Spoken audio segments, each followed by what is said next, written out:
And a welcome here to Wake Up Call with Dan Tortora, where sports truly meets that thing called life. We appreciate you being here with us Monday through Friday between 9 a.m. and 11 a.m.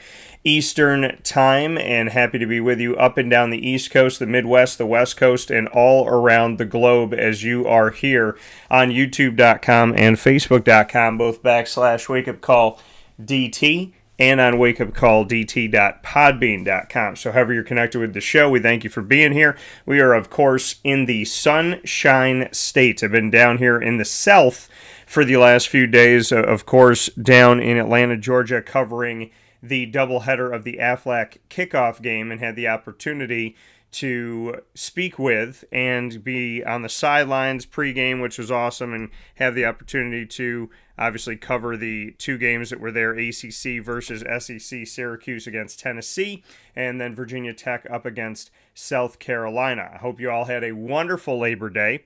We had the day off due to the holiday, but we made 3 announcements of all new partnerships joining the Wake Up Call family, announcing Onondaga County Community College, that's our Onondaga Community College, joining us here on Wake Up Call with Dan Tortora, as well as celebrating coming into the family Myers Creek Brewing Company with their many locations.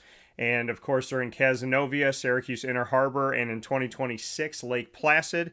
And we made the announcement of Game Point Sports Complex, and I got to make that announcement by hitting my first shot in their gym and giving you some thoughts there, as well as speaking with Jim Dispenza. So a lot of great stuff coming up today, as you will hear from them for the first time ever. Though it was Labor Day and I was supposed to take the day off, I ended up working for about 9 hours. So I'm very happy to be here with you. Happy to be back here on the air, and we have a great show set up for you inside the Great Lakes Honda City Studios, and of course, inside of MonPausPopcorn.com's What's Poppin'. We'll start the show off with Joe Bombo of the iHeartSEC podcast, the host of that. He'll be talking with me about SEC play, ACC play in this week 1 of college football, and of course, we'll talk about the ACC versus the SEC in week 1, and then in hour number 2, in our exclusive multimedia marketing partnership with Binghamton University, Ty Muse will be joining me, CEO and president of Visions Federal Credit Union, following their investment in the upgrades that are going to be made to the track and field facilities at Binghamton University. And we'll round out the show with the ingredients to success, proudly presented by Avicolli's, with today's topic, an attitude of gratitude. So with that being said, first and foremost on the broadcast here with me this morning, Joe Bombo, to speak on the ACC, the SEC, and the ACC versus the SEC. Joe, how are we doing today? And I'm doing great, man. This is the perfect show to be on. This is for sure a wake-up call, you know. Yeah. You and I were both, we did not adhere to the rules of Labor Day when you're supposed to honor people for working hard. You and I continued to work, where some people were taking the day off. If you were in Syracuse going to the New York State Fair, I started working at 9, and then I kind of took a break for dinner at 6, and then I worked after that. So despite trying to give myself a little break, yesterday was a huge day though, because September 1st, like I said, we had 3 new partners coming on to Wake Up Call. So there was a ton of great news, and I was like a little kid ready to tell everybody. So hopefully you and I will get to rest at some point between now and 2026, Joe. Hey, man, honestly, all our rest was supposed to be done sometime between January and July, midway between July, but we knew. That's why I understand why you're in Florida right now, and that's why I took my trip down to Florida right after ACC media day, because there's no rest for the weary right now. We got to be full tilt, especially us being two brand entrepreneurs, you know, having to do the research, having to watch the film, and just having to go back and recap some of these games over the weekend, especially with games being on Saturday and Monday, you know. So there was no rest. I was up watching the Bill Belichick beat down last night. Yeah. So, hey, here we are, man. I'm grateful. I do not consider this work at all. It's just another day doing something that I love to do, and gaining knowledge every day, which I'm thankful for. Yeah, and I'm definitely excited here to talk with you about what's going on with both of these conferences coming out of week 1. Would love to get your thoughts. First and foremost, I'm going to go to the ACC side of things. It is an ACC matchup in every other sport except for football. Miami and Notre Dame, because Notre Dame is independent, but in the ACC for everything else, independent football-wise. And so they visited the wonderful southern part of Florida, not too far away from where I am today. And in that visitation of the Miami Hurricanes, they left with a loss. There's been some amazing catches in week one when it comes to college football and the ACC and the SEC. So your thoughts on Miami, Carson Beck making his debut with the Hurricanes, getting the victory over someone else who made their debut in CJ Carr for Notre Dame? I was really impressed with CJ Carr and how that team responded towards the end of the game. There early, you thought that there was going to just be a steamroll. There's a lot of excitement now on the field in the stadium for these two teams to meet up, especially on a week one basis with all eyes on the screen on that Sunday night. And I think that I believe that we got from Miami what we expected to get from Miami. Some people had questions about Carson Beck and what he was as a quarterback, of course, after his last time in Georgia. And I think he went out and did exactly what he did. I believe when we talked, or I was speaking with someone around ACC Media Day, and they just talked about how Carson Beck was like such an underdog for the Heisman. I believe he was 30 or maybe 50-1 for the Heisman. Don't quote me on that, but I believe it was somewhere around there. But that was all based off the injury. And was it the Georgia talent? But newsflash, there's a lot of talent in the state of Florida, especially in the U. And that alumni base, it was lovely just to see the alumni base out there and all the support they're getting. And we're inching closer to the U being back. And I think Carson Beck is going to play a big factor in that. But on the other end, Notre Dame and CJ Carr, they look good. I like what I've seen from him. Of course, it's his first start. And I can see that team continuing to grow. Of course, it's a matchup that you want to get. But Marcus Freeman's going to get this team ready. This isn't nothing new from last year. NIU was the game that when it came in snake bit them. So I'd much rather be losing to Miami on week one than losing to NIU in week three. I'll say that. Yeah, no, and definitely can understand that from last year, losing to Northern Illinois, and I mean, still making it to the college football playoff, but taking that L early on in the season. And I mean, with Carson Beck, I kept saying to people, is he healthy? I mean, that's the big thing, right? Is he going to be healthy? Will he be okay? And that's the prayer and the hope. You want everybody to be able to go full tilt. And whether you're a fan of that school or a fan of that player, I want everybody to be healthy and give their best ball. And, Carson Beck definitely did that in the game and commanded that game against Notre Dame. Got a little bit closer later on, but ultimately was able to have the separation. You made mention of the game last night where outside of 7-0, there was no close for Bill Belichick in that North Carolina game. We saw Caleb Hood on an 8-yard touchdown run, and the first drive by North Carolina under Bill Belichick in this new era with the Tar Heels having Bill Belichick as their head coach, the multi-time Super Bowl champion. When you look at that first drive, it was, I believe, 8 plays for 73 yards. Their next 3 drives, 9 plays, negative 10 yards cumulatively. 3 straight 3-and-outs. What was going on with that? We don't know TCU for being defensively kind of, leaning on the defensive side. We know the Big 12 for being more offensive. So for not being a defensively stout conference when we're talking about the Big 12, what is your take? I mean, Gio Lopez was making his debut for North Carolina. So ultimately, in that TCU North Carolina game, what's a takeaway from a 48-14 pummeling by TCU on the road in Chapel Hill? All right, I'm going to go ahead and put a disclaimer out there. There will be times that that I will refer back to the Vegas line. I'm not a degenerate gambler or anything, but I understand what these guys know in Vegas, and looking at those lines compared to where the game falls, it tells a lot of the story. Like they say, the spread is the great equalizer. So if I see a team, let's say like Georgia, when they performed against Marshall, when they're favored by 39, but they win by 35, it shows there's a discrepancy in the game and how they performed on that day. So that's why I put that out there.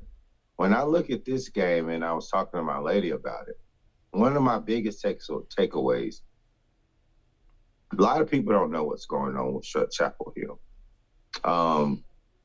You go into this game, we've seen Jordan Shipp being one of the guys to accompany Bill Belichick for Media Day, one of the youngest players ever to come for ACC Media Day, him being a sophomore.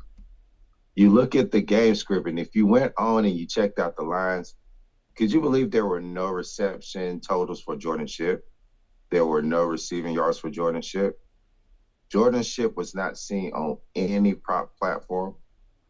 That says a lot right there, because as soon as that game kicked off and they displayed the impact players, Jordan Shipp was one of those impact players. So needless to say, they had guys like Kobe Paysour and such that you expected to make an impact. Yeah. But that shows that no one really knows who are going to be the guys to step up for this North Carolina team. And that definitely showed his head, because they started early with Hood. But then later on in the game, when they were driving with Max Johnson, they had Cost in the game, Caleb Cost, which plays on the defensive side, I believe, too. So I don't understand what it was with that. And then he fumbled that ball. So they're reaching and they're trying to find these guys to step up and fit this offense that they want. That's the first point I took away, that no one really knows who is who on this team right now. And Jordan Shipp is a guy to watch for moving forward. That's for sure. I can guarantee you that.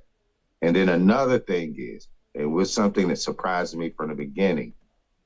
I don't even understand why Gio Lopez started. I get it that Max Johnson is coming back from this horrific knee injury. Yeah. And lo and behold, he might be a bit traumatized or whatever it was. But when I watched North Carolina football last year, the best person I've seen spin that ball was Max Johnson. The guy that I know is going to be prepared to play on a Saturday and more than likely probably a Sunday is Max Johnson. The guy that kept that offense humming last year was Max Johnson. Unfortunately, he got hurt, and he had a couple, I'm going to say, less than quarterbacks step in and not hold up their end of the bargain. That's exactly what we've seen from the first 3 quarters of this game when you had Gio Lopez in there. He did not know what he was looking at.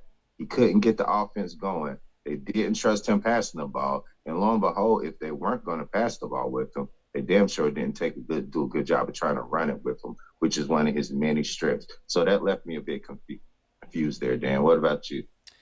Yeah, like you said, I mean, when the decision's made to have certain people come out like Gio Lopez, I mean, did he have some moments on that first drive? Yes. But with a team, and they said it over and over and over again last night at nauseum, I think, at certain times, to remind us that there are 70 new players on the team. It's something that Bill Belichick said at ACC kickoff. And, I mean, that's the world that we unfortunately live in with collegiate athletics. I don't know how much Bill Belichick is going to enjoy this or how many years he plans on having to re-recruit his team. He doesn't seem like the guy that wants to sit here and continue to put together a new team all the time. Keep in mind, he had a lot of the same players at New England, and he was able to build in the personnel that he had, and he schemed very well. The first drive looked like a good scheme. The first drive looked like they knew where to go. But after that, it seemed like just kind of a team trying to get their footing, trying to get comfortable with each other, and having 70 new players when there's 105 roster spots or whatnot. I mean, I think it's going to take time for this team to gel. I think that what people forget about North Carolina is that they have not had a lot of success in football in recent years. Larry Fedora left with the team having like 3 wins in a season. And then you look at Mac Brown, and when he came back, there were some good moments, but he left when the team wasn't doing that well. It was a team that was under Fedora winning 1-3 games, and then it was a team under Mac that was winning a few more. But why is there such a spotlight on North Carolina? Is it because the program has been consistently good? No. Is it because the program is in a place where they can make the college football playoff? No. Is it a program that consistently is vying for the ACC title? No. So it's because Bill Belichick is there, there's this expectation that this team is going to come out and shock the world, when in actuality, outside of having 70 new players, this has been a struggling program in this recent decade. And so it's going to, I mean, it's not even the new players in the sense of it's the culture. It's getting back to winning. North Carolina on the field has not been a team that has been putting themselves in any place nationally in the last few years when it comes to vying for anything. So I think, I mean, yeah, seeing Gio come out there and you know, like you said, Jordan Shipp and who's supposed to be the guy, and then you watch, you know, Caleb Hood and he had some good moments. The reality of it all is this defense didn't have any answers to the TCU offense, and this team is going to take time to gel. But because you have the head coach that you have, there is an expectation, a spotlight every week, and probably no matter who you play, a place on SportsCenter somewhere to either talk about how you did it or how you didn't do it. And that's the Bill Belichick factor, which is what I don't think he wants to be, but it's the thing that's going to happen in North Carolina. Whoever's under center, whoever's playing, you know, single man coverage as a corner, whatever the position is and whoever it is at whatever week it is, there's going to be a conversation on North Carolina, which is great when you're winning, frustrating when you're losing, but the reality of the coach that you have, and that's where they are right now. You know, I'm going to push back a little bit because, yeah, they did have a down year last year, but if we look at this North Carolina team, there were conversations of them possibly winning the ACC. They've competed for a couple ACC conference championships that be playing deep in November, December. I mean, what you can ask for with a college football team is to win 6 games, you know, and over the past 4 years, they've won 6 and a little bit over. They've dropped some games, but I would say the main thing that has brought that attention is the quarterback caliber that they had. The offense has been stellar. The defense just hasn't matched it. You know, having a guy like Drake May, having a guy like Mitch Trubisky, I believe there's a quarterback in between that might be missing. But they've had talent. So, you know, Omarion Hampton was one of the top rushers in the nation last year. They've had talent. They've been able to sell the primetime spots because of that offense. And, of course, when you have the Jordan brand in that color, those Carolina blue colors, it looks great on TV. Yeah. So they are pushed in a market because they tend to produce enough talent to make themselves exciting in the ACC that sometimes you have a lot of teams that we just sleepwalk through the season on if they're not named Clemson. So I would say that, but so much. And then the other thing that I just wanted to point out is the Freddie Kitchens part. I don't know how long it's going to take before we get to that, but this is the same Freddie Kitchens that coached at North Carolina last year, the 6-7 North Carolina team. Yeah, the team when Max Johnson went down, that offense tended to lose its swag. So I just want to remind people of that and understand sometimes it's not Bill Belichick, because we all know Bill Belichick's a defensive guy. He's leaning on Freddie Kitchens, the guy that knows these players that are still there and that's running that offense. We're going to need to see a more diverse gameplay from Freddie Kitchens because there was not enough read option used in that game. There was not enough cutting the half, making it easier for Gio Lopez to adjust to power 5 power 4 football. There's all those little things that you can do with your quarterback to get them adjusted to the game that they're playing outside of running your undersized running back up the middle versus that stout defensive line. So there's a lot of things that they can adjust to and a lot of things I feel like they will do moving forward. Yeah. This is a good thing that they just got this out the way, got the nerves out the way, and let's move forward and see how we can grow from this game like yesterday. Yeah, I mean, and like you said, I mean, they do create, they do have talent that comes through, and that's not, I mean, obviously Drake May, we've seen Javonte Williams, who's now a Dallas Cowboy, was a Denver Bronco. There are guys that have come through this program absolutely at North Carolina, and there are teams where if they're not on the national stage vying for a title or playing in the college football playoff, still have a bunch of talent that they'll send forward. So that is a definite that North Carolina does have talent. It's just putting it all together. And Fedora had good moments. It just didn't end well. And Mac Brown had good moments. It just didn't end well. And exactly. With Bill Belichick, again, I don't think that he wants you to be looking at him. I don't think he wants you to continue to talk about how he was the coach of the New England Patriots. I think that, he's in a place where he wants to build this team. He wants to find success with this team. And I will say this, everything that he brings to this, it's vibrant, it's exciting. You see all the people that came out to the game last night. So yeah, they want the team to win, but there's actually life in North Carolina football, which is great for the Tar Heels right now. And being on that national stage was wonderful. The sad thing is, Joe, because of all the Bill Belichick conversation, because of everything going on that side of it, very little conversation of how good TCU was, how well that they responded, what they did in that game to bend but don't break, to say, okay, that first possession, not great, we're going to find a way. They had incredible catches, incredible runs, incredible moves. They played well on defense.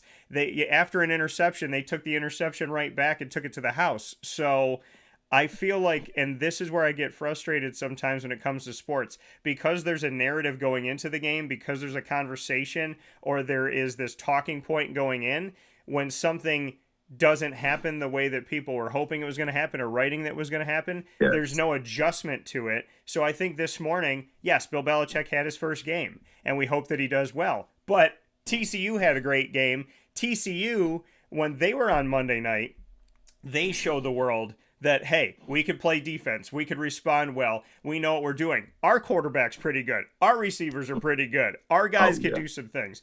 So I want to make sure that Wake Up Call this morning doesn't do what a lot of places do, which say, what's wrong with North Carolina? I'd love to talk about what's right with TCU, who's probably not getting talked about a lot this morning, despite the fact that they won a game by over 30 points.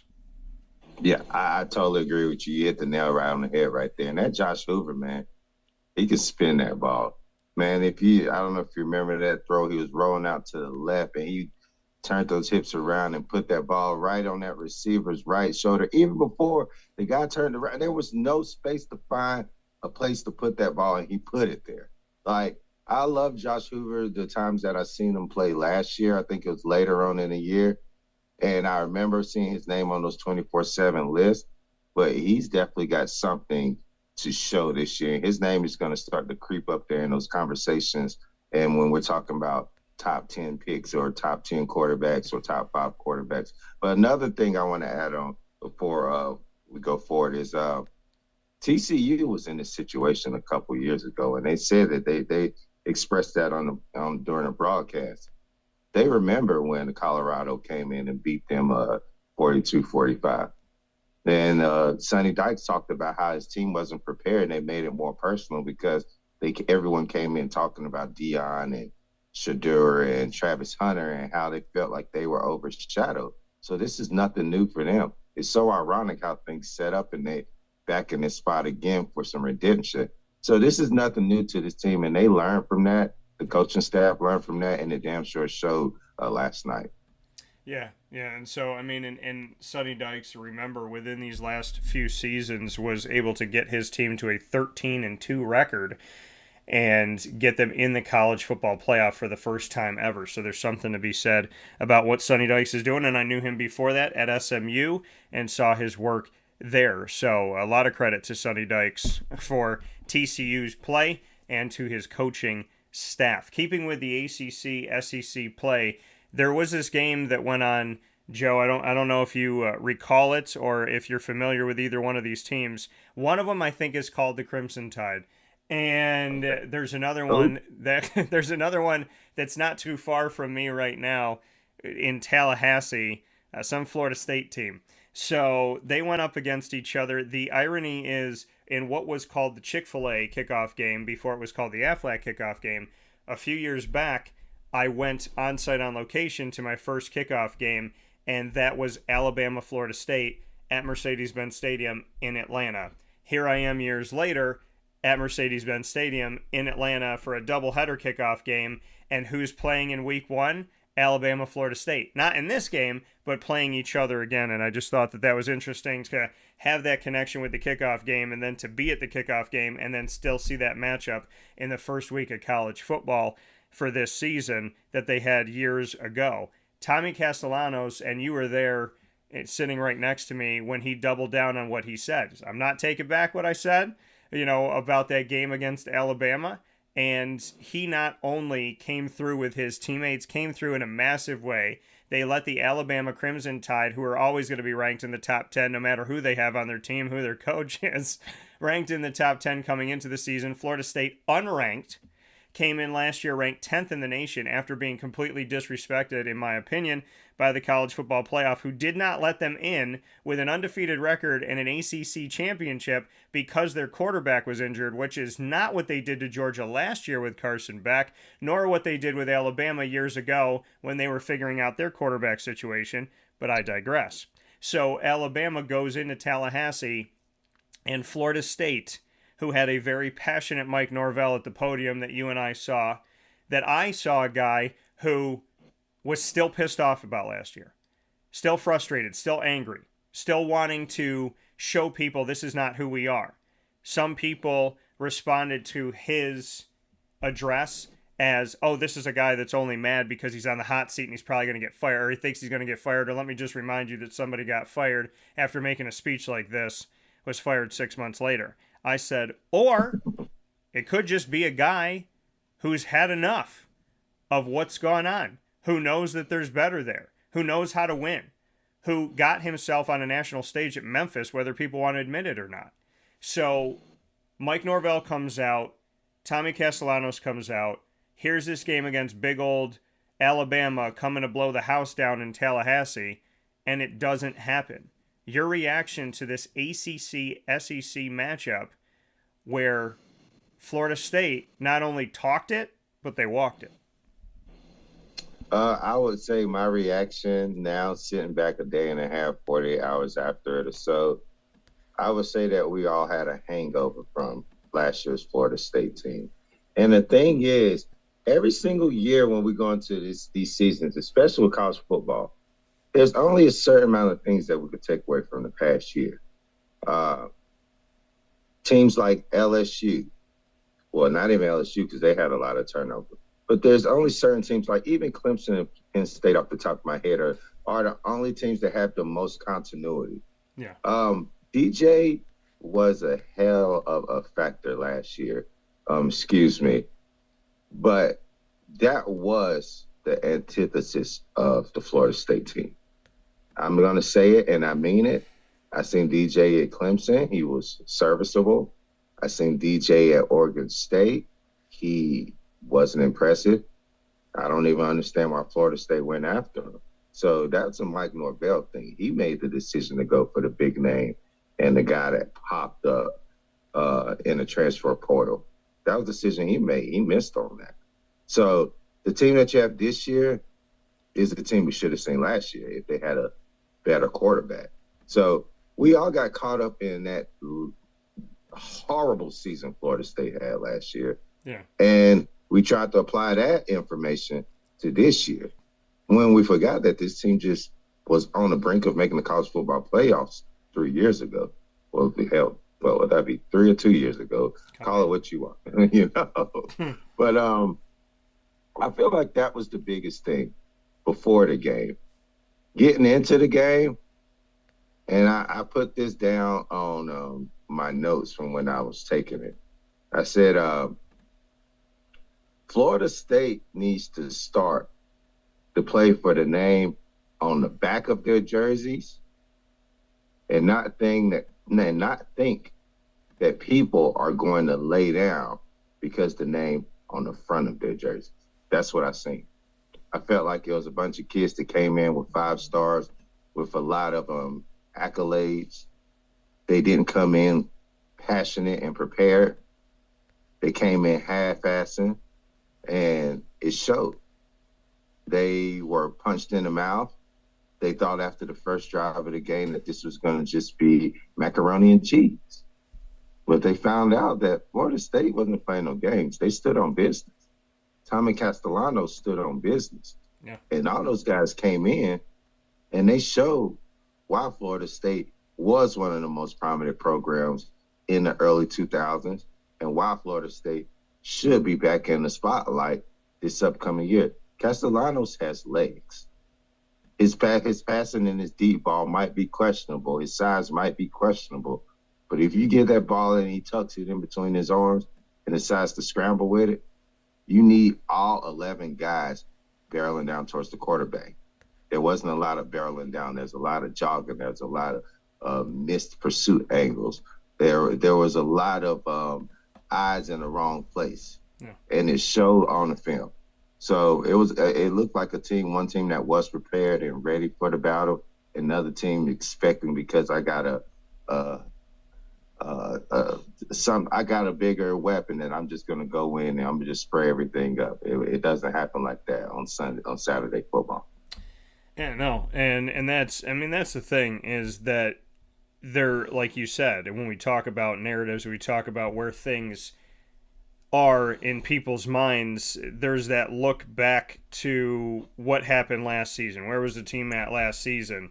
And last season to this season, it's a different story. And Florida State wanted to make sure. Last year, the country said, you're a top 10 team, and they didn't show it. This year, the country said, we don't think you're a top 25 team, and Mike Norvell said, bet money.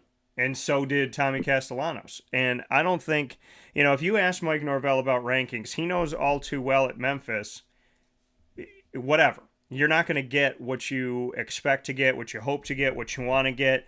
You're just going to have to play the game. And that's exactly what he did. Sent a bunch of guys to the NFL, guys that not only made it to the NFL, but started in the NFL and have found life and longevity in the NFL. When he came to Florida State, I said to Florida State fans, I said, I know y'all are anxious. I know y'all get mad easy. I know you want to win a national championship, but relax and let the guy go to work. And he came out in this game, and he definitely, I think beating Alabama at home in front of your fans, that entire game, wherever you had won that game, if you won it in Dublin, wherever it was won, but to win that game, number one, to win it at home, number two, I feel like you take so much off of whatever last year was and whatever people thought about last year. This one game is like, okay, slate clean, let's move on, because of the giant gavel slam that they had in Tallahassee. Essentially, that Florida State Seminole Tribe spear went down with a force at the beginning of the game, and it went down with a force at the end of the game even more so. And Castellano, shout out to you, man, because not many people that talk it end up walking it. I know Terrell Owens, whether people like him or don't like him, that man would tell you, I'm going to run all over you today. Then he'd have 200 yards and 2 touchdowns. And Tommy Castellanos, for all the work he did at BC and at UCF before that, this kid has been an underdog his entire college football career. And so I want to give him his flowers and show him some respect and definitely appreciate him. Joe and I are going to take a step aside for a fast break here on Wake Up Call with Dan Tortora inside the Great Lakes Honda City studios. When we come back, we'll have the opportunity to speak on a few more things in the ACC, SEC before we get ready for that Binghamton conversation coming up at the top of the hour. So now it is my honor, privilege, and pleasure to introduce to you for the first time ever Myers Creek Brewing Company's message on Wake Up Call as they join the family. And now a message from Myers Creek Brewing Company, with locations at their Cazenovia Farm Brewery, Syracuse Inner Harbor Tap Room, and soon-to-be Lake Placid Tap Room. Well, I think first and foremost, the Feldmeyer family and our team are extremely passionate about what we do. We care very much about what we do. The Feldmeyer family is always investing. Our taproom management team, our brew management team, our marketing management team, and all of the team members that get after it every day, they leave it on the field. They put their heart and soul into it. I know for a fact that everyone that works at Myers Creek wants to be there, and we want them to be there. You know, we want them to feel good about their job. And again, if you've never been to a Myers Creek, especially to the brewery, I mean, I want your eyes to open really big. I want you to see how big of a brand this is. I want you to see where we're going. The sky is the limit, and I feel very proud of that, and I'm very excited about that. When you think of designing a menu for a brewery, it's kind of open to a lot of different interpretations. I mean, you can do American, you can do Asian, you can do Italian, and you just have to find, you know, how that meets that pub style dining experience, that gastropub vibe. And I think it's super fun for us because obviously we know that, you know, everyone in the world's going to sell a pizza or a burger or a french fry, but what can we do to be different? And what can we do to be true to who we are? We are a brewery, you know, a brew pub. So the flavor profiles are kind of all over the place. And I think it's super cool that we have a massive smoker at the brewery in Cazenovia, and we smoke a lot of our products. A delicious smoked turkey. We have barbecue ribs on Sundays. From a pulled pork sandwich to a chicken wing, you go to the Inner Harbor and you go to the Kaz location and you'll find similarities in the menu, but also things that are a little different and also kind of fit those different demographics or different communities, and also hopefully just drive you to try every tap room that we have open at some point because you get a little something different at each one. You know, we understand how hard it is to, you know, work every day and get after it every day, and when you're done at the end of your day, you want to go out and put your feet up in a good ambiance and good environment. So we take pride in that. We make sure that everyone knows that they're very much valued to us.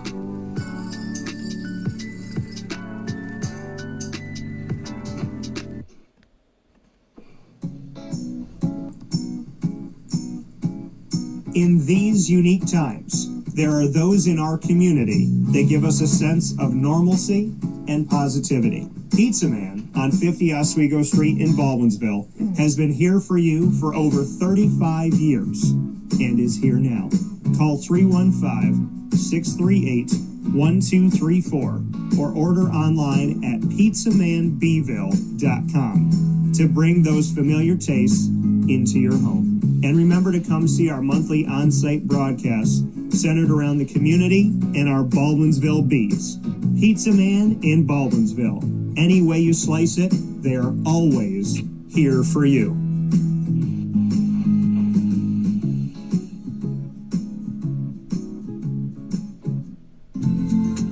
Looking for your next ride? Look no further than Great Lakes Honda City, located on 7140 Henry Clay Boulevard in Liverpool, New York. Serving our community for decades, their new and pre-owned vast array of vehicles are available to you Monday through Saturday on site. To search from home, shop at GreatLakesHondaCity.com. Call 315-365-5576 to set up an appointment. That's 315-365-5576 for Great Lakes Honda City, 7140 Henry Clay Boulevard in Liverpool, New York. Great cars, great people, Great Lakes. All right, you need to come out here and get yourself the Brooklyn Pickle. I was talking about this with one of my buddies. I was like, yo, there's no better sandwich in the state of New York than the Brooklyn Pickle. And now that I found out that they're going down to North Carolina, we are taking over your taste buds everywhere you are, wherever you're going to be. You need to get yourself out to the Brooklyn Pickle. Pinehurst, you just realized that you found yourself the best sandwich shop that you're ever going to have. This is a glorious moment. It's a blessing to your community. You're welcome. Brooklyn in the house, baby. Go over to the Brooklyn Pickle. You already know what it is. You heard the man. Head to Brooklyn Pickle Pinehurst on 1788 Old Morgantown Road in Southern Pines, North Carolina.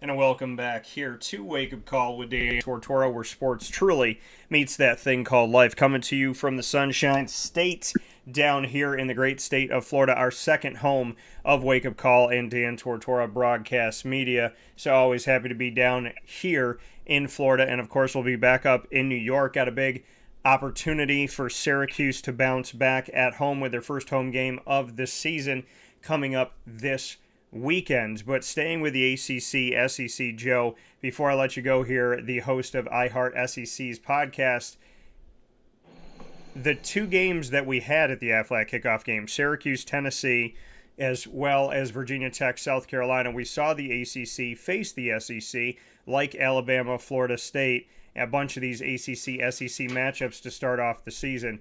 Your takeaways from a game with Syracuse and Tennessee where there was a new quarterback under center for both of these teams, Steve Angeli for Syracuse and Joey Aguilar for Tennessee. And then in the Virginia Tech game, Kyron Drones comes back onto the field, and we see Kyron behind an offensive line that is newly being shaped together, as well as a new offensive coordinator in Philip Montgomery, going up against a nationally recognized quarterback that I am so proud of because I've known him for a while, that being Mr. Lenoris Sellers. So your takeaway from the ACC-SEC doubleheader down in Atlanta for the Aflac kickoff? I mean, one of these aren't going to be so obvious, but one is definitely going to be so obvious, and it's going to be this statement. ACC quarterbacks less than SEC quarterbacks in those two matchups. Unfortunately, that's what I seen on the field. I seen, and I'll start with Syracuse, I seen the Angeli kid who didn't seem to know where he was. It didn't seem like he knew where he was at times. He held the ball too long, and that got Syracuse behind the 8 ball. He really couldn't get his wheels turning.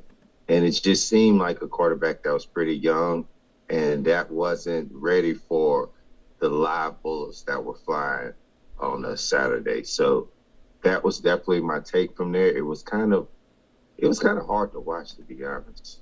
You know, and you were there, and I don't know how you felt about it. I was going to text you, but I knew we would have this conversation.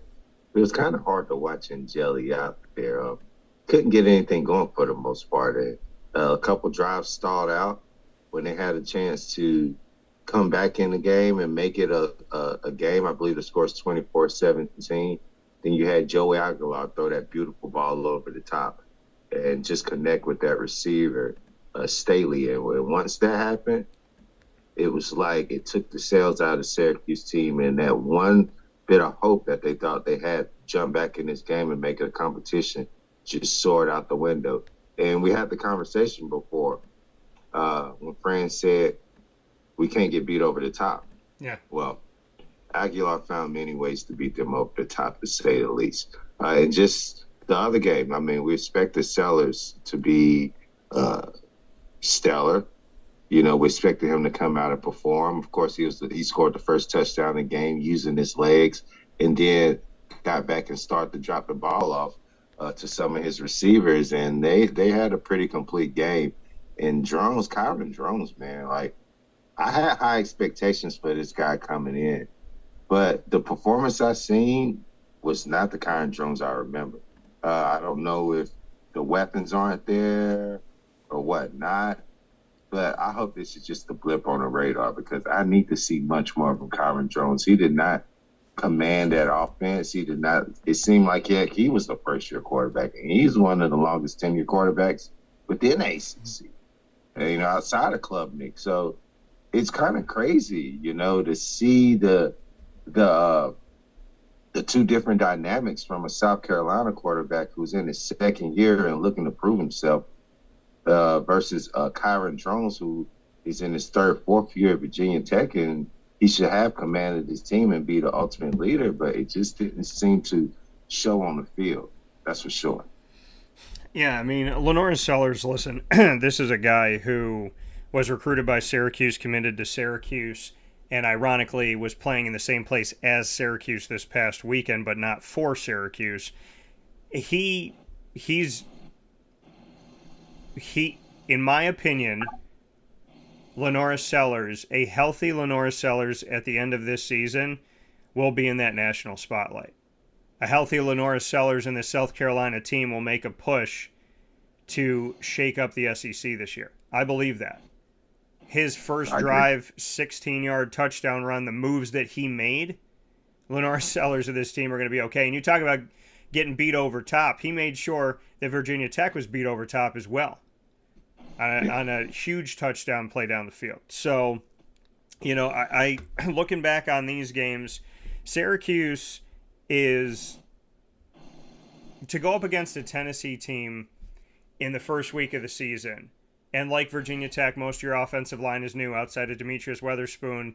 The guys are either new to the team or new to where they're going to be set up. A lot of new faces on the offensive line. The defensive line trying to figure things out.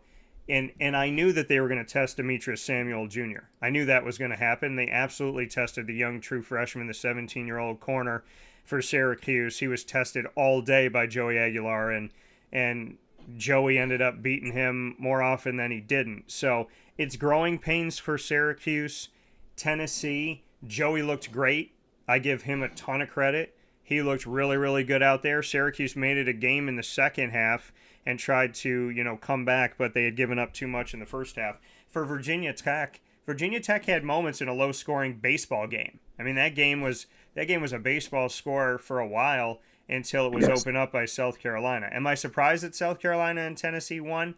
No, but I think that when it comes to Syracuse, it's an understanding of Kyle McCord last year was on the team for the first time ever and led the entire nation. He was out here setting records for the AC. He set a single season passing record for the ACC that had never been done by any quarterback that was at Florida State, was at Syracuse, was at Miami, was at Louisville, and so on and so forth. So, you look at your Trevor Lawrences and your Drake Mays and your Jameis Winstons and Russell Wilson for a little bit. All these guys, none of them, Deshaun Watson, did what Kyle McCord did in a single season. So there's a lot of pressure on Steve Angeli for sure. But now, we look to seeing what they could do up against UConn and Colgate as they have some games at home here. And I'm excited to see it. But as always, speaking of excited to see and have the opportunity, Joe, great to talk with you. Looking forward to doing it again. It passed very quickly here this morning for the ACC and SEC talk, but hoping the best for you in the iHeartSEC podcast, and obviously looking forward to the next time that you and I get up with each other and talk about some different things going on in college football. It's the start to the season, plenty of conversations to be had, and I definitely look forward to talking with you soon. Likewise, man. Hey, can I ask you one question? Yeah. Before we go? Do you feel like this Fran and this offense, are they going to utilize Dan Villari in that Taysom Hill role? I seen that they had him during the goal line. They gave him like a rush, but it didn't do much. Is that something that they plan to do more of? Because I would love to see that. Well, Dan Villari, as I talked with him about at ACC Kickoff, he's been a quarterback. He has played quarterback. When he was first at Michigan, he was a quarterback. When he first came into Syracuse, he was a quarterback. So I definitely think that they should utilize him for the many things he can do: catch the ball, run the ball, and throw the ball. I would just like that when he comes in and is under center, that it's not a direct snap to him, run up the middle, but that we actually see him pass the ball or do some other things, because I do think he's more versatile than that play showed. But, I mean, I would say stay tuned, because Dan Villari's got a lot of things that he can do, and if Syracuse uses him right, they could have some fun with him this year. I agree. I just wanted to ask you that why it popped up in my head, because I seen he only had 2 carries, and I definitely feel like he fits that Taysom Hill role. But, man, hey, this is just the first week, and we're going to continue to grind it out. We're going to take each and every week and learn more and bring more great content. I appreciate you, Dan. You're a friend of mine and forever. And if you need anything or if you want to bounce something off me, definitely reach out and give me a call, and I'll do the same. Make sure you guys follow me on all social media platforms at Bombo ENT Group. That's BOMBO ENT Group. And we'll be talking SEC all year long. I don't care if it's WNBA, NBA, NFL. It's SEC. I'm plugged in. Now that coming here from Joe Bombo. Make sure you follow him, like he said, Bombo ENT Group, on all different social media platforms. And I appreciate you, appreciate the friendship, appreciate the time, and I look forward to talking with you soon. All right, Dan. You take care, brother. All right, man. You too. That coming once again from Joe Bombo here on Wake Up Call with Dan Tortora, where sports truly meets that thing called life. We're going to jump quickly into our conversation with Ty Muse of the Visions Federal Credit Union, CEO and president, going to be joining us here in this edition of the Bearcat Breakroom, and very excited to have him on the broadcast here this morning to speak on the great things that are happening in the world of Binghamton University. So we thank you for being here with us in this edition of the Bearcat Breakroom as we get Ty set up on our side to bring him in here to have the conversation about everything that's going on. So with that being said, in this edition of the Bearcat Breakroom on Wake Up Call with Dan Tortora from inside the Great Lakes Honda City Studios, our exclusive multimedia marketing partnership with Binghamton University gives you Bearcat time every Tuesday morning in hour number 2 of Wake Up Call. And I'm here with Ty Muse, the CEO and president of Visions Federal Credit Union on the Binghamton Track and Field Facility Project and more. Ty, happy to have you here this morning, and good morning to you. Hey, good morning. It's an absolute pleasure. Love being here. And Ty, for you to have this moment, and obviously your care and love for Binghamton University goes far beyond the moment of the unveiling of this project, this $5.6 million project for track and field. I want to go all the way back to that connection to Binghamton, why Binghamton matters to you, why it's important for you to make sure that Binghamton University has opportunities like this. Yeah, absolutely. You know, I was actually thinking the first time Binghamton came across my mind was in high school, and having some of my close friends wind up going to the university, so much so we used to crash up here. I think I was here so much they probably thought I was a student, probably thought I was on the basketball team while I was going to college in Boston, because Binghamton would always start a week earlier than my university up in Boston. But then since moving here 12 years ago, the university has just been really the heartbeat of the region, right? One with President Harvey Stenger, who immediately reached out to me, and we had a lot of conversations, and he shared his vision. But also just seeing how it drives our community. As far as the university goes, is as far as we go as a community, whether it be jobs, whether it be opportunity, whether it be just, where my oldest daughter just gained her MBA, and now my youngest one is applying for her MBA, as well as getting, an honorary doctorate given to me as well this last year.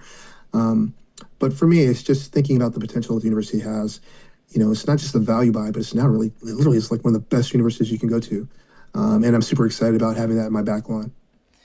Yeah, and when you said it's one of the best universities that you can go to, last year being named nationally one of the top 10 public Ivy League schools, what that means to you to have that in the community. You spoke about your daughters, you spoke about the education that they seek. To have a public Ivy League school right there in your backyard means what? Yeah, it means a lot. So think about it this way. The educators that are there, they're part of our community, right? So their children are going to high school here, elementary school here. So they're invested in our community here. So our high schools and our school system, by that alone, is a much higher level. Thinking about all the people that are employed there and their needs and being invested in the community, but also just being a draw. Look at the talent it brings in. I always joke when I get to speak at the university, I always ask, how many people are from downstate, and naturally, over half are always from like Long Island specifically, and then probably another quarter is from right outside the city. And there's not as many that are directly from here, but that is just this. Just think about the ability to not have to go away for school, and know you're going to get a great education for a great cost. Those are all great opportunities for us to have, and that's all right here. And it's sometimes I think we take it for granted, but as a person who had the opportunity to live in a lot of other places, I can see what it does to our community. And for you, when you look at this community, being the CEO and president of Visions Federal Credit Union, how did that come about for you? Because I know that you spent a lot of time and you've had a lot of success there. Essentially, the vision of you to be at Visions, what was there foresight of saying, hey, this is the type of business that I want to be connected to? Did it kind of just happen and mold together in the path that was in front of you? I mean, bring me into how Visions Federal Credit Union and you became one. Yeah, no pun intended, right? The vision for our visions. Yeah. I used to, when I first got the job, and I was like, man, that's a tough name, because you wind up using it all the time. But now it's very fortuitous, because I do think that's effectively what you're doing. No, I knew what type of business I wanted to be in. Being a former Goldman, GE, PwC guy, I had gotten an opportunity to go work at a credit union in my own back lawn. So credit unions are like banks, except for we're not for profit. So our mission is a little bit different, right? Where the members own us, and everything we do is kind of focused on doing banking for the needs of our members in our community. And when I was thinking of that, I decided to take a job, leaving larger companies to go to a credit union, a little bit larger than this credit union, in Poughkeepsie, New York, to have an impact in my hometown. And when I received this call, at first I didn't necessarily want to necessarily leave my community, but the more I started to think about what I could do here,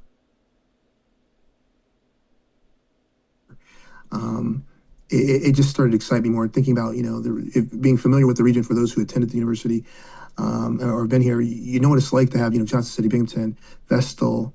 That small little community, you can have a very, very impact on.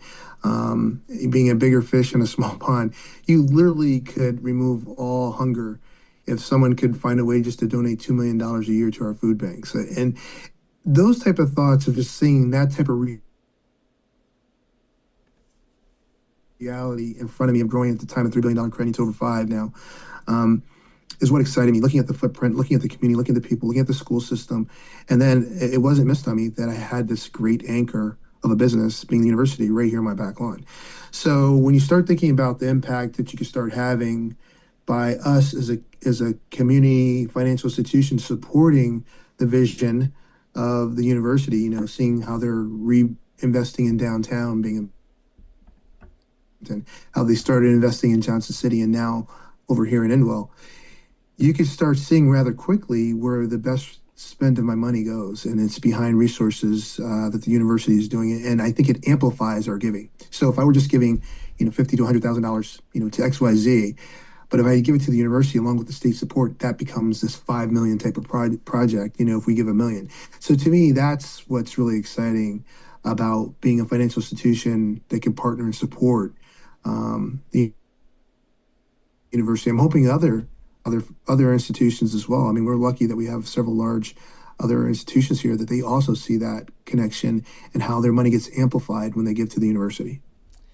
Yeah, and like you stated, because of the state side of things and having that state university connection for Binghamton, that when you give something, there is that response by the states. Just how important that is, and for people that don't know just how that works, to go into that a little bit deeper, that there is a state response when there is such a generous donation like you have from Vision's Federal Credit Union. The state responds to that and says, okay, you know what, for what you give, now we are going to give X amount. For those that don't know what that essentially is and what it means, because it's a huge part of making things possible at Binghamton University. Yeah, absolutely. So we're, unless you live in other places, sometimes you just take it for granted, but we're very fortunate that we have a governor that is so supportive of our state university system, just period. If you look and just track, what she's done in Buffalo, what she's done from her hometown, what she's doing down in Stony Brook, what she's done in Albany, and more importantly for us, what she's doing in Binghamton, they've built certain programs that match certain portions of our giving. And when you think about that, that's where I'm saying, like, it literally is an amplification of what you give. If you gave $1 million, there's potentially a match up to 50% of that for certain types of donations, and sometimes a dollar match depending on what the donation's for. So when you find these projects, this project couldn't have been done if you just asked corporate institutions to give. We wouldn't have enough resources. And perhaps the university couldn't have gotten it done if it was just relying completely on state funds. But I do think when the state sees that corporate financial institutions are interested, the private sector is interested, they're willing to step up and support those things that drive a community. So this one is a track, right? So in a lot of levels, you're like, well, what's the value of a track? Well, for me, beyond the fact that that's how I paid for college. I was a student athlete in Boston, and I went to a college there that provided me a full ride to do track and field, as well as my wife, who now is an assistant coach at the university as well. But that wasn't the tie to giving. When I started thinking about the greatest impact to the university, that track is probably the one area that most students go to. Like, our actual community walks on that track. It is actually the biggest invite for our community to go onto that track and walk around and get their exercise and financial as well as actual normal wellness, put some energy in it. Then you start thinking about the other things, having meets there. When you have track meets, you have all these universities, all these high schools that come here. They stay in our hotels, they eat at our restaurants. So not only do we get those receipts, then we get sales tax. All those things help the community that we live in. And then finally, even for the students that are there, I love the fact that imagining our students there working out there, trying to be as healthy physically as they are mentally. We already know that you got to be pretty smart to go to the university, but I also want you to leave there being healthy as well. And then just the employees, you don't think about all the employees as well that'll now also utilize this facility. That we were fortunate that they put our naming on it, but it was really the least of what we cared about. We really cared about the impact that we thought it would have in our community.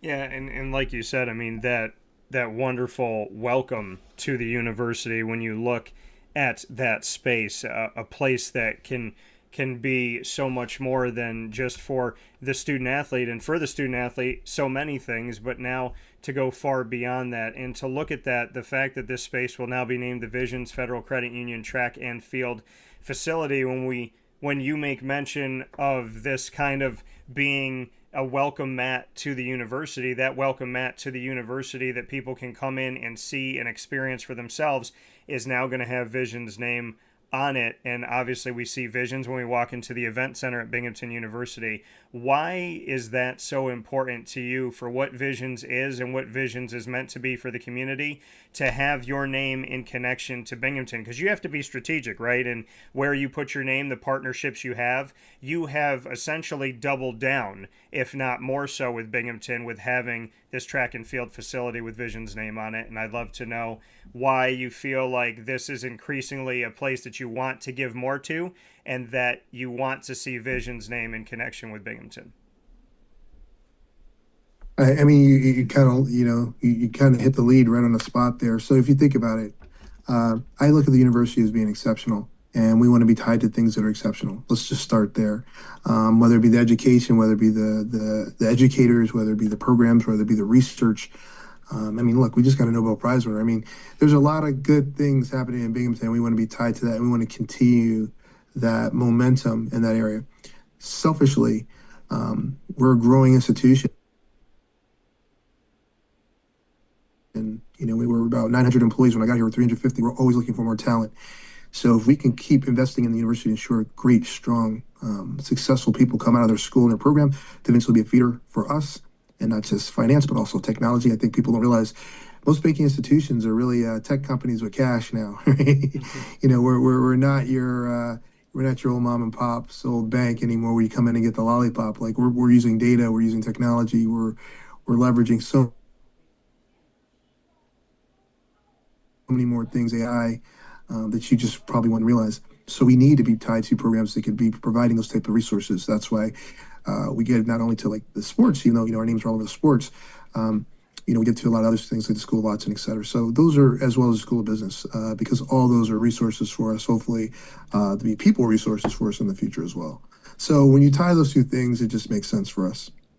Yeah, and like you said, being a resource to this community and being a place where, you can see growth in Visions. And I want to go back to something that you said with Visions Federal Credit Union, that it's not your typical bank. It's not your typical place, your typical home. My mother gave so much to make sure that I had so much more than she had. And she started working. She actually became a banker at 18 years old.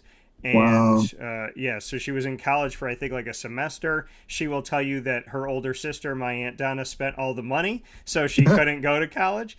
And so my mom, who is an incredible person, very intelligent, very street smart, she became a banker at 18 years old, and she gave so much of her time to just working hard and trying to do everything that she could. So I know the life of banking through the eyes of someone who will give everything that she possibly can to help. So in that vein, when you look at Visions, what is Visions meant to be?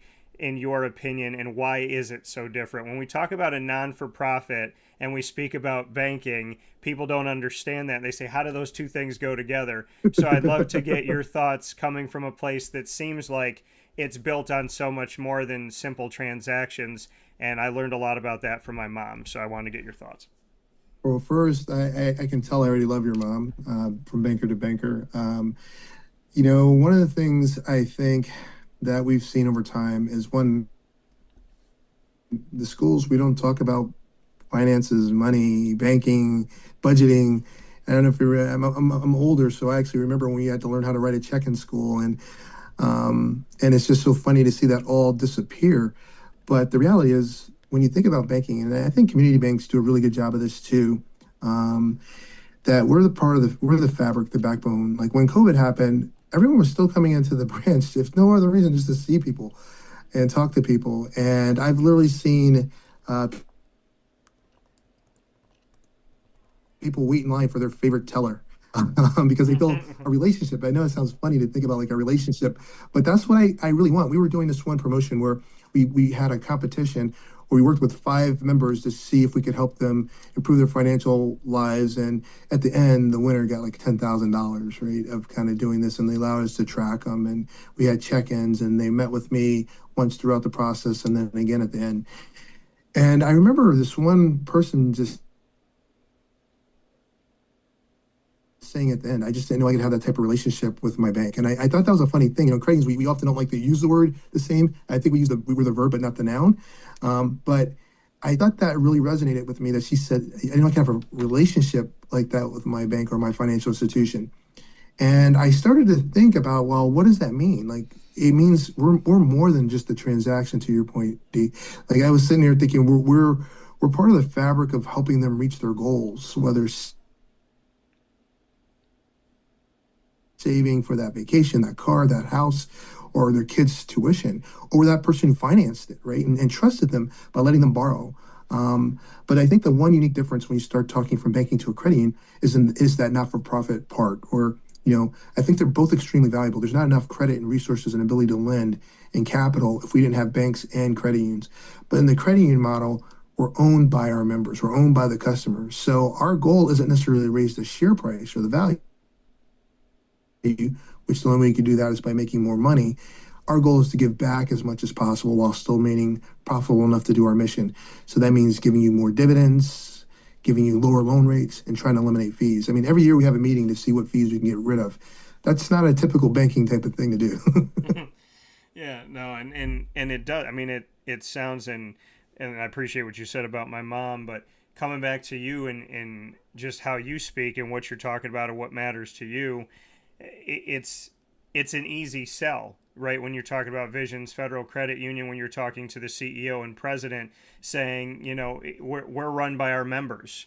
We want, this is cyclical for us. It's not just taking from the people that come to us. It's about giving back to you. And like you said, finding lower rates, finding better opportunities for people. So with that, I'm sure it's fulfilling for you to work a job where you're helping in a field that people don't always feel like people are looking out for them. What have you done and how have you challenged yourself at Visions Federal Credit Union to step out and to show people whatever your thought is when it comes to banking, whatever your feel is when it comes to giving your money to someone, this is who we are. So how has Visions challenged you, and what have you done to battle back the notion of there's no bank or credit union out here looking out for me? Because I know a lot of people feel that way, and that's definitely not the vibe that you give off, Ty. So. Yeah, I appreciate that. It's just like any delivery leader does this. I'm now in my 12th year, going to my 13th year of being the CEO here.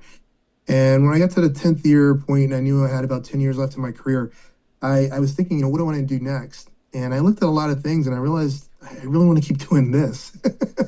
Helping people, doing good, feeling good about waking up every day and another day that I'm focused on how can I make the lives of my members better.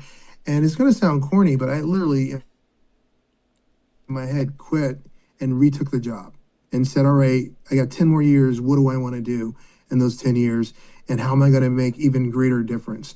And just making those big, hairy, audacious goals, some BHAGs out there of how much more I want to help this community.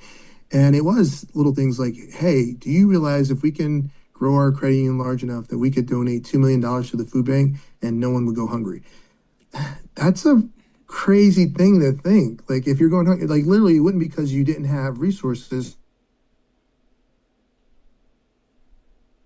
If we, that's a really doable, attainable thing.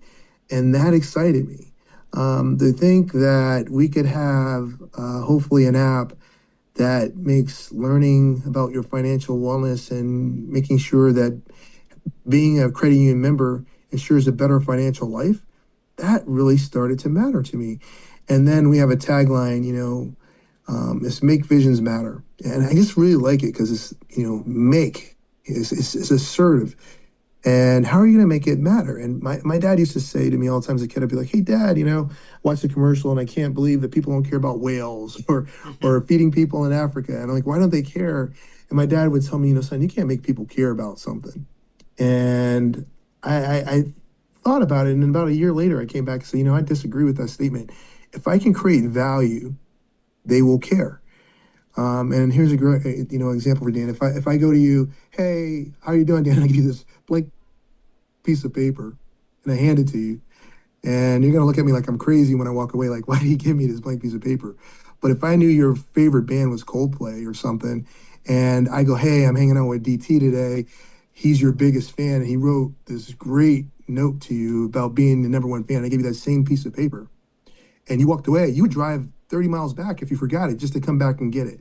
I made that piece of paper now have value, so now you care about it. So that's what I think the model is in my head. That being at this banking institution, at this credit union, I have to find a way to create value for those members and those customers. If I do that, then they will care about it, and then they'll see we care about them. So I'm always trying to enhance their value and find that savings for them, getting the lower loan rate, getting the mortgage that they couldn't have got somewhere else, helping with that car rate, and or eliminating the fee altogether. And I think when you start thinking about that, maybe I just put an extra $50 a month in their pocket. Yeah. That extra $50 a month could go a long way. I was on a flight and I was next to this guy and he was massive. He made me look small. I'm a big guy. And he made me look small. And we were on a very turbulent flight and he is crushing my hand as I'm also holding the same rail.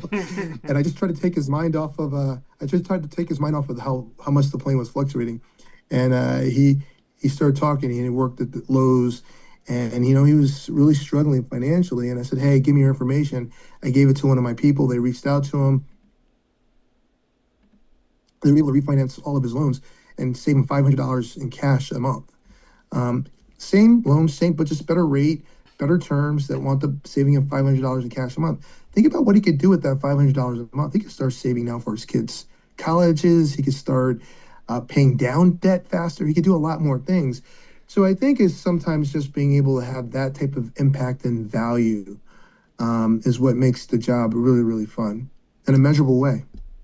And I love a bunch of things that you said there. One of the things being a blank piece of paper, but then when that paper has something on it of value to someone, now all of a sudden that piece of paper, it could be priceless, and it is priceless in a lot of ways when you have a letter like that. I think about when I went on this retreat, and it was called the Search Retreat at my university, and we were meant to bring people closer to God and just help people to either establish their faith or strengthen their faith.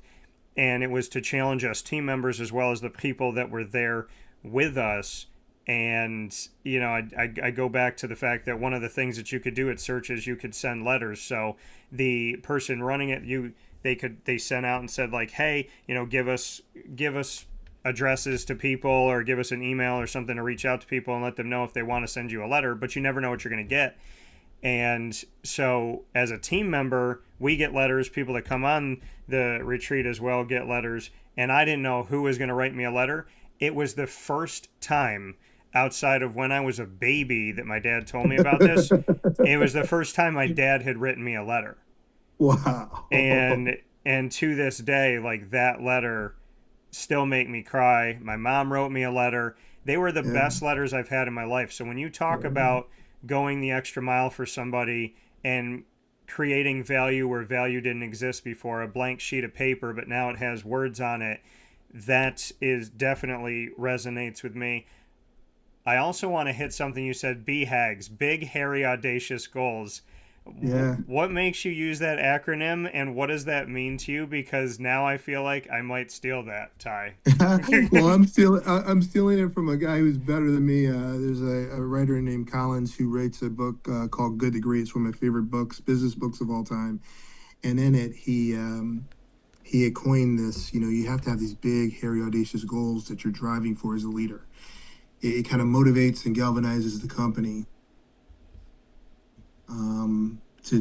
Because if you want to be, he would just say, like, good is the enemy of great. Like, when things are good, you don't have to transform, but when they're bad, you have to blow up everything, and you create sometimes the best product in the world. And so he had this thought of, of these BHAGs, these big, hairy, audacious goals that you need to set as a leader. And for us at one point, that's doubling our membership now, right? So say we have 250,000 members, before I retire, I'd love to be helping 500,000 lives, right? That you can't do business as usual if you want to do these big, hairy, audacious goals, and I it just resonates with me. It's one of my favorite business writers and leadership books of all time. And I just think it's something important to continue to kind of tie into. But I don't know, I just see there's a ton of opportunity, and steal another line. Everyone looks at their obligations. I look at all obligations as opportunities. Like this was a great opportunity. Someone's obligation to do a podcast was an opportunity to get to know you a little bit better, hear your story, get to talk to your followers, and hopefully just share some insights on what's going on at Binghamton and why it's so important, and why others and other financial institutions, not just us, all corporations. One of the things I'm interested in is there's a lot of donors, individual donors, but why aren't more corporations donating? Because of that kind of, like, as we shared earlier, that kind of multiplicity, that amplified giving impact that you can have. And I want to see these type of stories. And like I said, we don't really need our name on the track. I mean, because everyone here knows who Visions is, right? But it does send a message to other institutions that, yeah, this is something, Vision's getting behind. Perhaps we should too. And I think that's really, really, really important. Yeah, and like you mentioned, your name is known, but you want to have that name out there, not to just say, look at me, but to say, what about you? Would you like to be a part of this? Would you like to do this? To be out in front at Binghamton University, to have Visions now in multiple different places in connection to athletics and the university in general. When you walk onto campus, Ty, what does that mean to you, someone who's over a decade into being at Visions and being the CEO and president? When you see that name, what kind of thoughts and feelings go through you to have Visions there when you're walking by, when you got something going on, you're meeting with Gene Marshall, whatever it may be, and bang, there's Visions, and over here there's Visions, and you see Visions, they're getting ready to, when they put it on the track and field facility, when you see them kind of pull that back and show that someday soon, just what that means to you to see it. Yeah. It's a lot of pride, look, the university had a choice, and we're just so thankful they chose us. One, also to have an actual branch right on the campus, and several of our ATMs on the campus, so the students could have a resource. And it's a real privilege to be able to do that, and see where we come from a decade ago, where we had really hardly any relationship with the university at that, and definitely not at this level. And now we're thinking ahead, like, how do we commit even more? How do we grow and provide even more? Each year, when we do our all the new students come in, all the freshmen come in, we bring our tablets in and we open accounts for them right there on the campus. And suddenly you realize, you had like 1,000 new people who are helping. And it's a really great feeling to have the privilege to do that, and that the university thinks well enough of us to reach out to us for these type of partnerships when they see it. Like I said, it goes back 30 some odd years, thinking about my first group of friends who I knew from high school going to the university, and thinking about what the university was then, And then now thinking about the pride I have when you hear people saying, "Hey, you're going to Bingham University," when I speak to the class and see how talented the students, the adults are in their classes. These young adults are phenomenal, right? Yeah. And you're just sitting here going, I'm not sure I could have got accepted into school. Now, looking at the level of talent that they brought in, there is a lot of pride that I feel about the Bearcats and the Green. And now, like I said, with the honorary doctorate, I feel even more tied to the university with now, at least one kid going there and hopefully the second one shortly to go there. I just feel so connected to the school and so proud of it. You spoke about that honorary doctorate. Yeah. What is that, to go a little bit deeper into just what that means to you? And I mean, I've thought about them before when they say, like, have you spent so many years in something and whatnot? Because I always think about when they say you could be an adjunct professor because I've spent over 20 years in broadcasting and this and that. I'm wondering how I'm going to get a doctorate and who I'm going to get it from. So, Ty, I want to ask you about your honorary doctorate, and can you put in a good word to my good buddy Gene Marshall, as well as Harvey Stanger, while he's here for a couple more months to just see if we can work that out. But I want to know what an honerary doctorate means to you. I love it. Absolutely. It's funny. Pre having it, I was kind of the same. It wasn't something that resonated. My father, when I had told this story in the speech, sharing that, my father had always wanted me. He always had a passion for education, and I think honestly because he had to drop out of high school, he went and did 2 tours in Vietnam, but he got his GED, and I think he always had this kind of dream of what it must be like to have it. So he's always valued education as well as my mom, and I'd always be like, man, I think I'm done. I have an MBA, a master's, an undergrad degree. I'm a CPA, and I have the 3 most important letters to me, CEO, behind my name. Why would I go back and get my doctorate? And he would always push me for it. And unfortunately, he passed away about a year ago.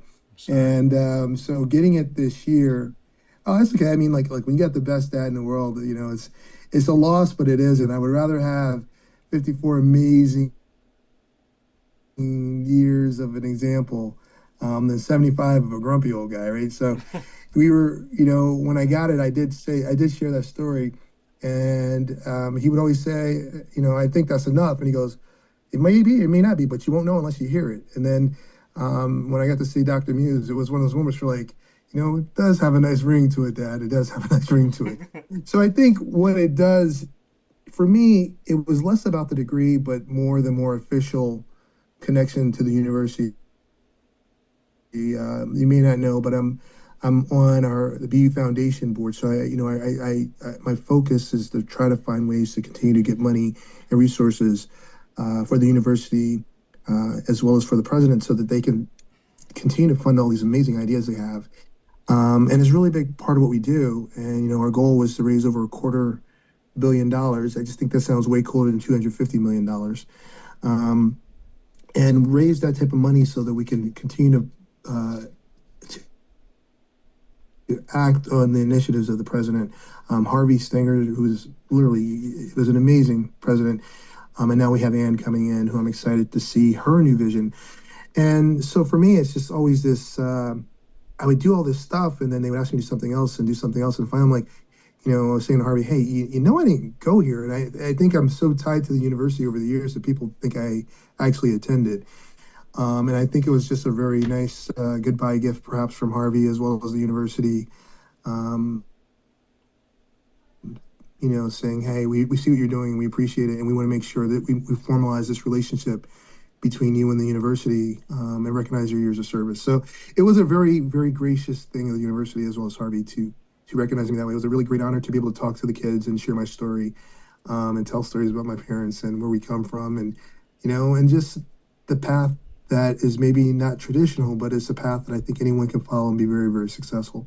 I wanted to revisit something. You were talking about words, and you were talking about the letter from your dad and your mom, and how much. And I was thinking words are so valuable, and I think we're now in a day that we text, these short little LLs, and now I want to actually hear you laugh out loud. Like, you know what I mean? Like I want to get back to why words are so important, I mean, not only are words, the letters are so important.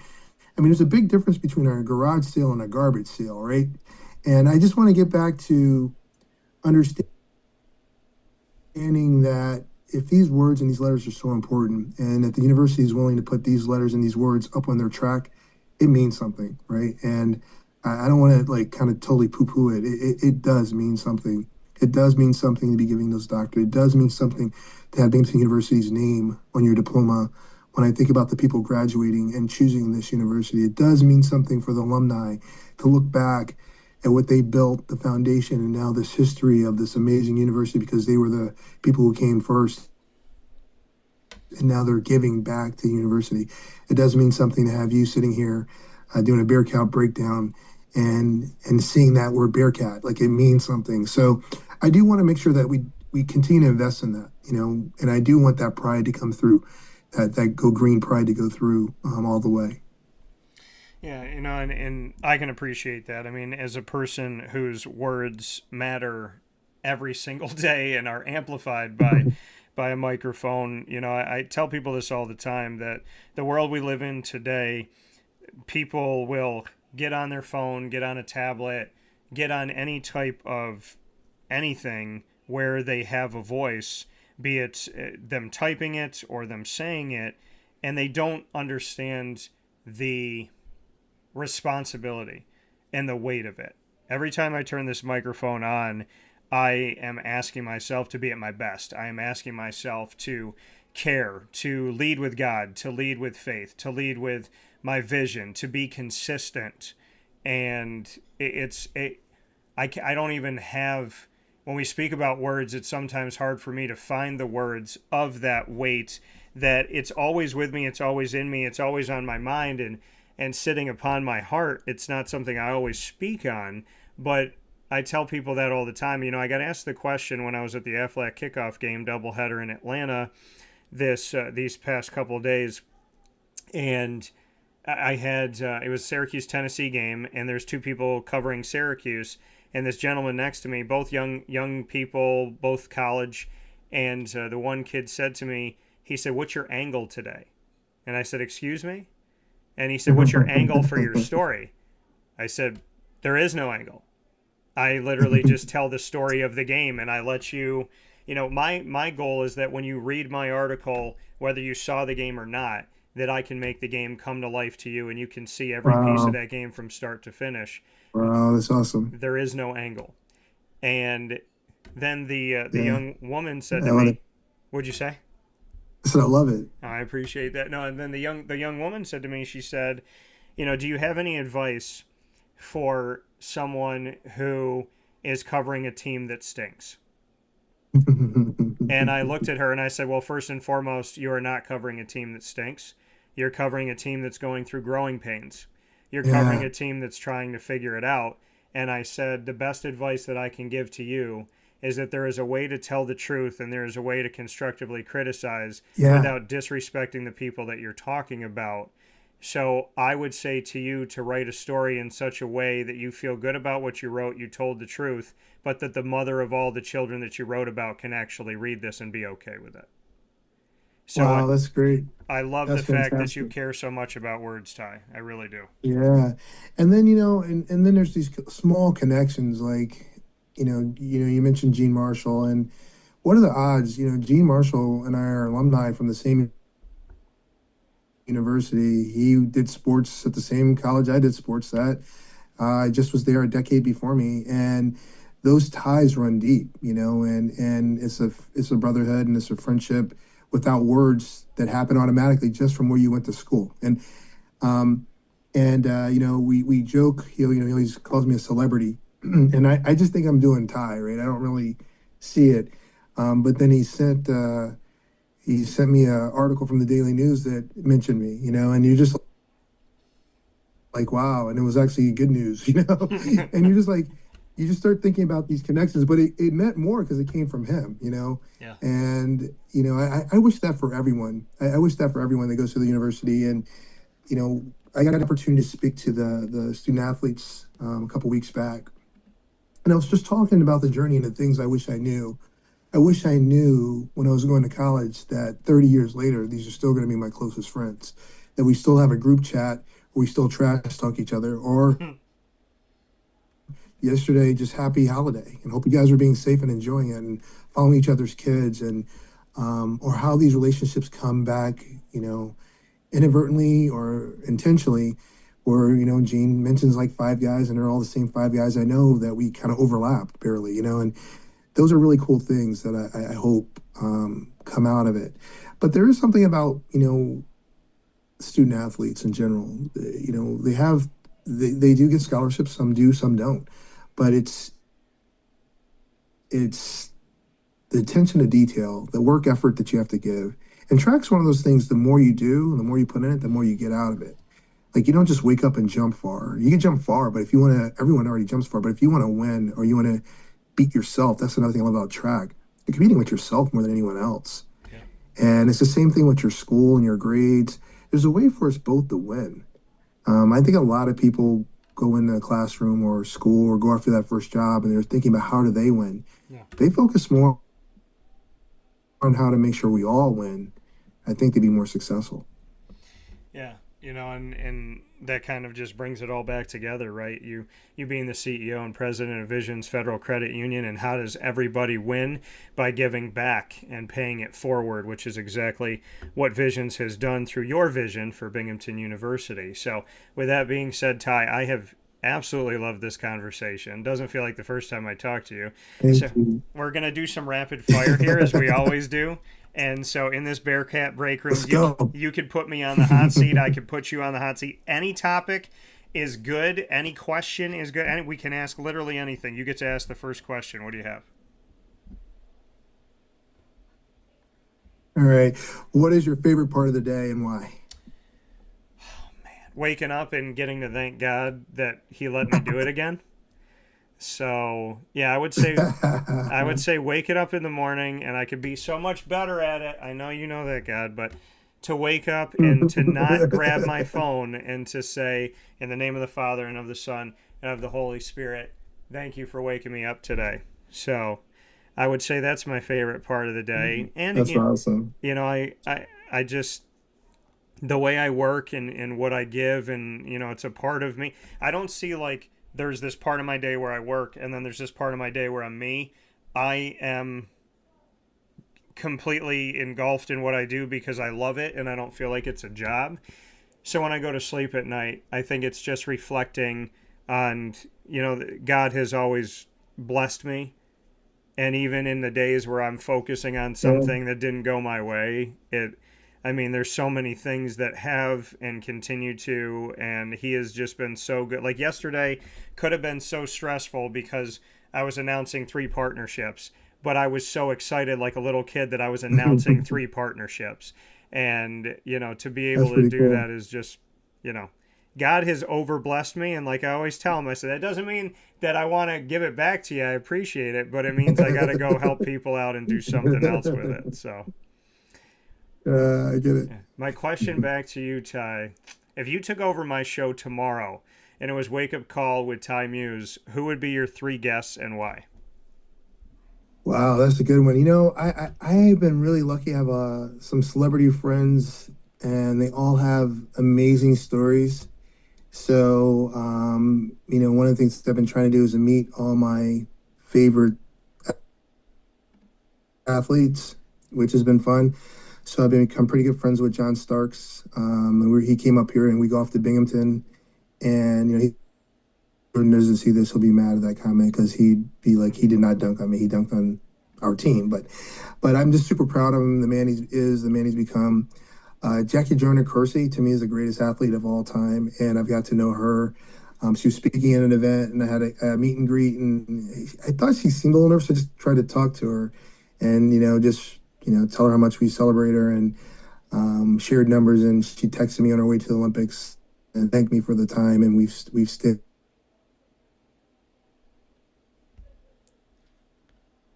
and talking over the years. Now, one person I would love is Kevin Hart. I just something if you're talking about God, and I think it's the greatest gift of anyone if you can make them laugh. I'm always amazed at what people laugh at. Some stuff that I don't think is funny. I watch other. I'm more the physical humor. I could watch that all day. But I would love that to have that conversation. But to really do what you do, where you kind of get behind it. We know the persona, but let's get behind like what drives them, what makes them happy, what makes them. How do they deal with adversity? Because we all go through it. To your point, they all see my wife was saying this story that sometimes people see the finished product and they're like, oh, like it just looks easy. We make it look easy. Like you're so prepared. That's why this interview probably looks easy. That's probably why it feels like, we've known each other a long time because you're so well prepared. They don't always see that, especially when we're talking to the students. They're like, oh, it's almost, they think it's like we hit the lottery ticket. Now there's a lot of work. There's a lot of books from still reading. There's a lot of things you're still investing, and we become very proficient at speaking publicly and speaking off the cuff because we're so well prepared. We can and confident that we can go down any avenue. But I think those are the things that I would say. But those three in particular are my friends. I think they're all. Ken's the only one that's not a friend yet. One day is a life goal to get to know him a little bit better because he definitely motivates me. I love that.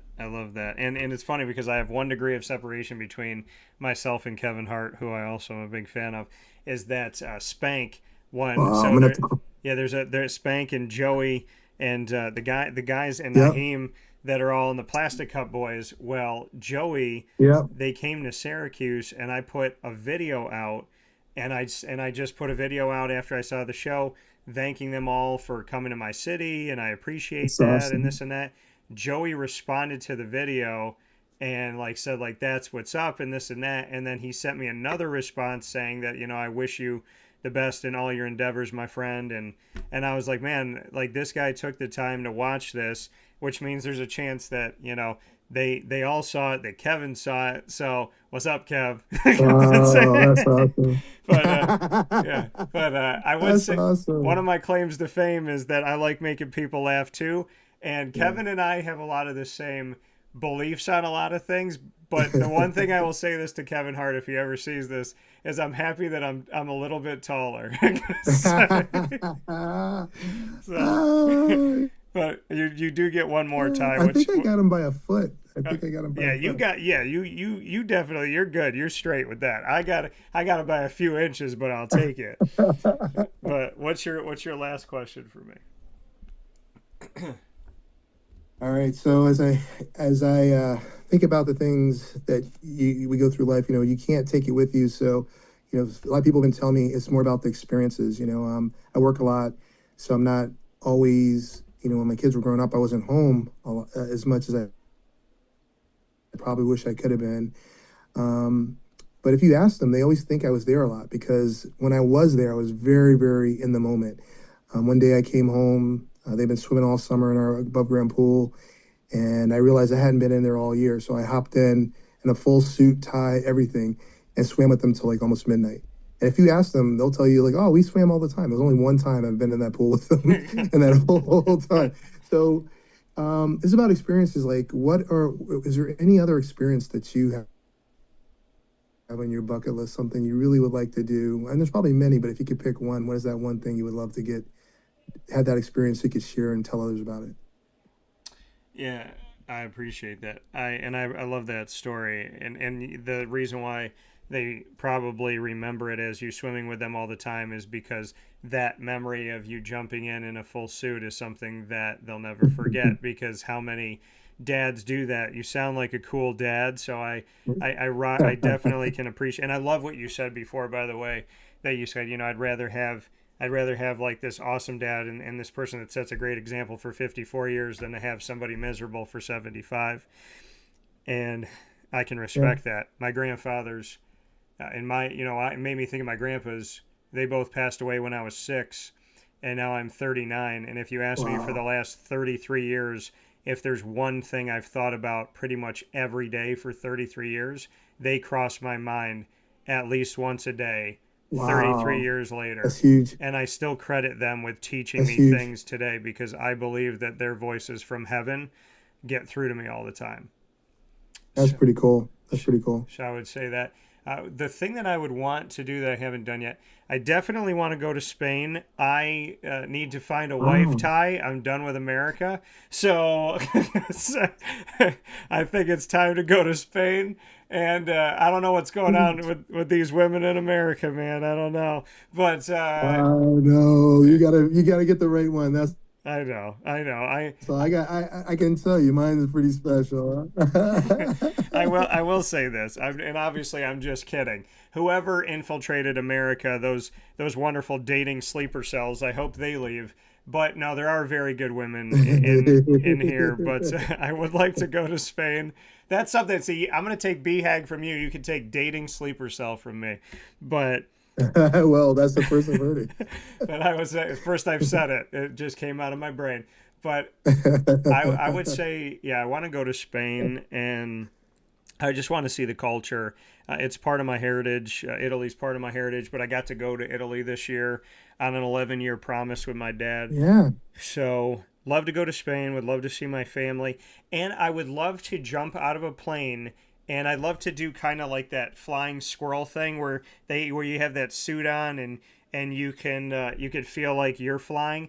And the reason why I say this, Ty, as you shake your head, is that I have a connection and have always had a connection to angels, and I would love to know what it feels like to have wings and to just kind of see the world and see like the horizon. Awesome. That's a beautiful way while I'm flying. So I'd like to do that. That's pretty beautiful. We took the whole family to Spain, and it was a really good. I mean, it's definitely something you want to do, and obviously we only did like the coast for like Barcelona and a day cruise, but I would love to have gone to Madrid. I would love to see all of it, and I think that's a really good idea by you. I think that's a great one.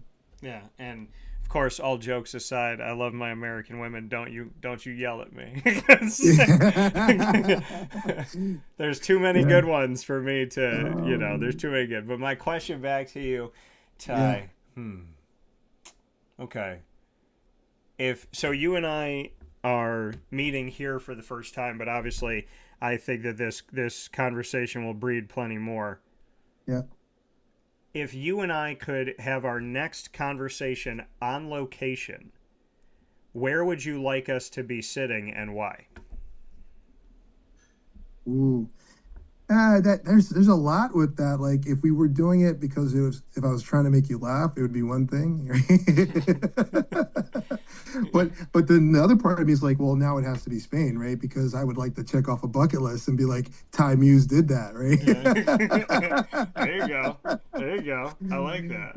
Where would you? I think in all honesty, one of the funniest things. The world's big, but it's small, right? Last year I'm sitting at a meet and greet, and we're going to meet the head coach of Syracuse University, and he's from Camden, but my dad was born in Cherry Hill, and his family's from Camden, and they moved to Baltimore, and I really didn't think much of it.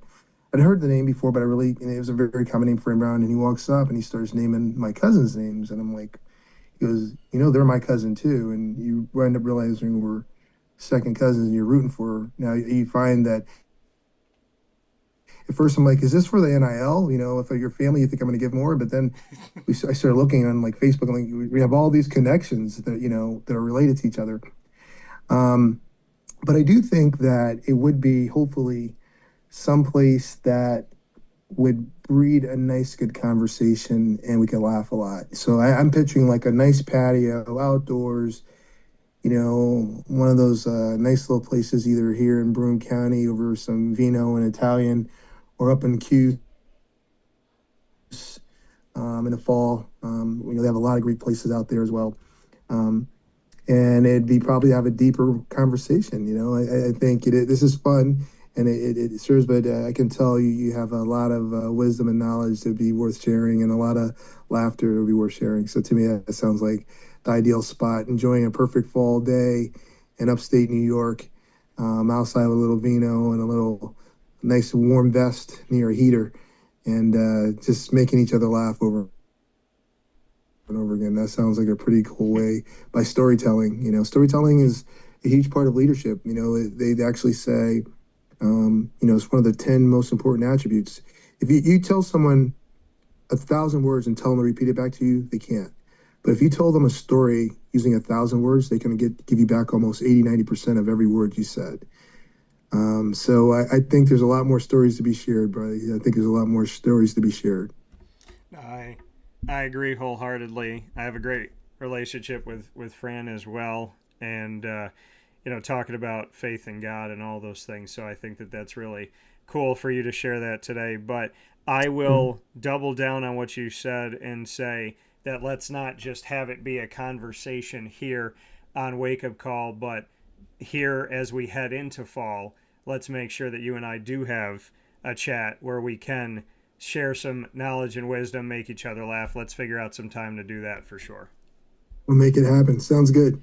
Ty Muse, once again, CEO and President of Visions Federal Credit Union, giving back to the community and giving to Binghamton University once again with this track and field facility project that I am so excited to see everything that becomes. Ty, thank you for the time. Please give my best to your family. I hope that if you have one more hot day in upstate New York that you jump in the pool with your suit on again, and I'll look forward to talking with you soon. You're the best. Thank you. All right, man. Take care. That coming from Ty Muse here on Wake Up Call with Dan Tortora, where sports meets life. We got to take our step aside here on the show, and we have had so much going on this morning that we have barely taken a break, but under promise, over deliver, right? I don't want to be, I remember when I was on radio stations on traditional radio, and I only had an hour. And to me, like, if I planned out an hour, I had 3, 4, 10 hours of stuff that I could talk about. And I would go into the studio and they're like, well, you got to play this at the beginning and you got to play this, and you have your sponsors, but then we have our stuff that we have to play. And at the end of it all, you're only talking for 47 minutes. And I was upset that I didn't have the other 13 minutes. And now, being the owner of my own company, I can give you plenty of content, talk as long as I want to, go beyond what we promise, and still have the opportunity to let you hear from the great partners that we work with in our community. Welcome to the family for the first time ever. Game Point Sports Complex, 211 South Center Street in East Syracuse. If you don't know it, you're going to get to know it, because there's no better place in Central New York to go when it comes to basketball, pickleball, volleyball, cheerleading, field hockey, just renting out the space. I, as someone who has played basketball the majority of my life, wish that I had this gym as a kid. I'm happy I have it as a big kid. Here's Jim Dispenza with a message. This is Jim Dispenza, owner of Game Point Sports Complex.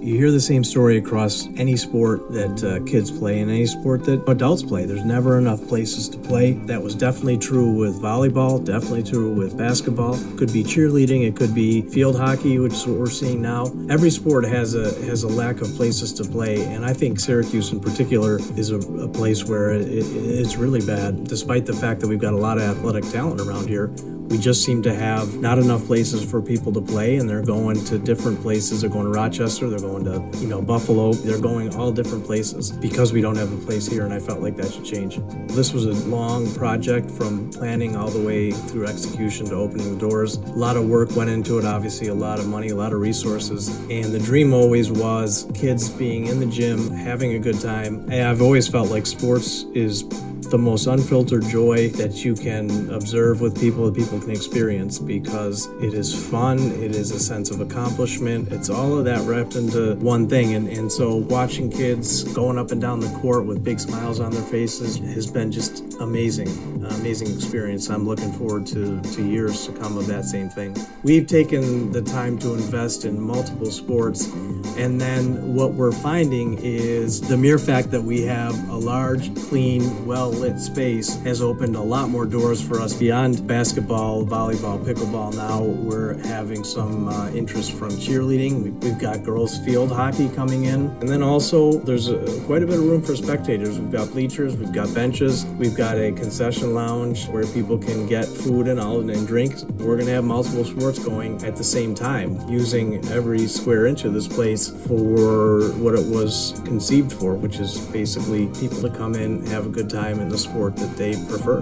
We manage each situation differently. Everybody has different ability to afford different things. Some are bringing 10, 15 people people, some are just two people. I've had a lot of situations where it's a father shooting around with his son, it's a mother playing pickleball with her daughter or with her son, and in those situations come up and we work with people, and that's allowed us to have groups from 2 people up to 30 people and have some flexible pricing behind it. We're an organization that is here to work with the community any way we can, and I guess part of it is just making sure that we have the flexibility to put together a plan that makes sense regardless of the size of your group. So in order to book time, the best option is to go to our website, gamepointsports-syr.com. You can click from there and sign up for events, sign up for your own particular training, sign up for birthday parties, all of that.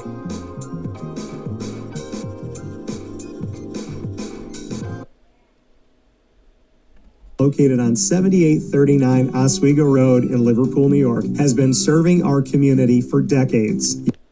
Avicolli's restaurant, located on 7839 Oswego Road in Liverpool, New York, has been serving our community for decades. Your place to go for home cooking on the corner of Route 57 and Wetzel Road is just minutes from Liverpool High School. And every single month, Wake Up Call with Dan Tortora is on site, on location, with Liverpool sports, student athletes, coaches, and administration telling their stories throughout the year. We look forward to seeing you on site at Avicolli's for their casual pizza side, their fine dining, as well as their bar. And of course, you can order online at myavicollis.com. That's myavicollis.com. For takeout, delivery, and catering, call 315-622-5100. That's 315-622-5100. Come on into the neighborhood spot Avicolli's, open 7 days a week in Liverpool, New York.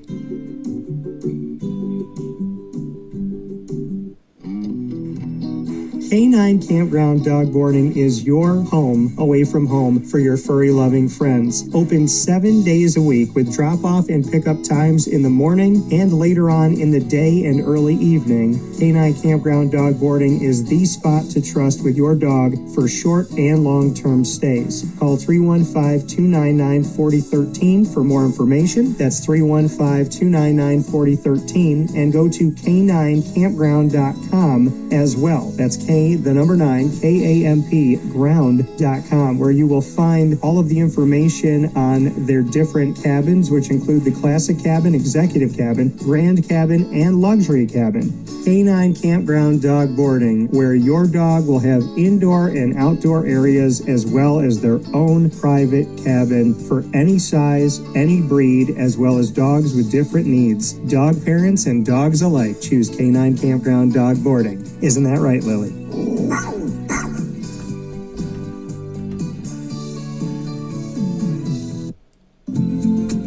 Looking for your next ride? Look no further than Great Lakes Honda City, located on 7140 Henry Clay Boulevard in Liverpool, New York. Serving our community for decades, their new and pre-owned vast array of vehicles are available to you Monday through Saturday on site. To search from home, shop at GreatLakesHondaCity.com. Call 315-365-5576 to set up an appointment. That's 315-365-5576 for Great Lakes Honda City, 7140 Henry Clay Boulevard in Liverpool, New York. Great cars, great people, Great Lakes.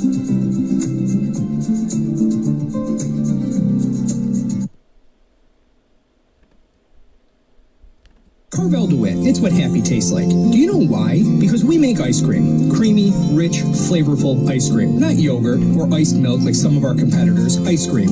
Fresh, by hand, daily. For the calorie conscious, we have something new for you. Our new Carvelite. Same great flavor, creaminess, and texture of our regular ice cream with only 35 calories an ounce. So whether you want an ice cream cake, flying saucer, dasher, carvalanche, hard or soft ice cream, we will satisfy your craving with our fresh, handmade regular or new Carvelite ice cream. Carvel DeWitt. It's what happy tastes like.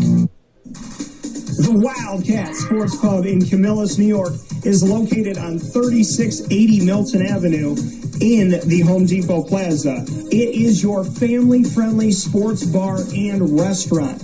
Folks, some sports bars aren't family-friendly. Some family-friendly restaurants are not sports bars. The Wildcat Sports Pub in Camillus, New York is proud to be both.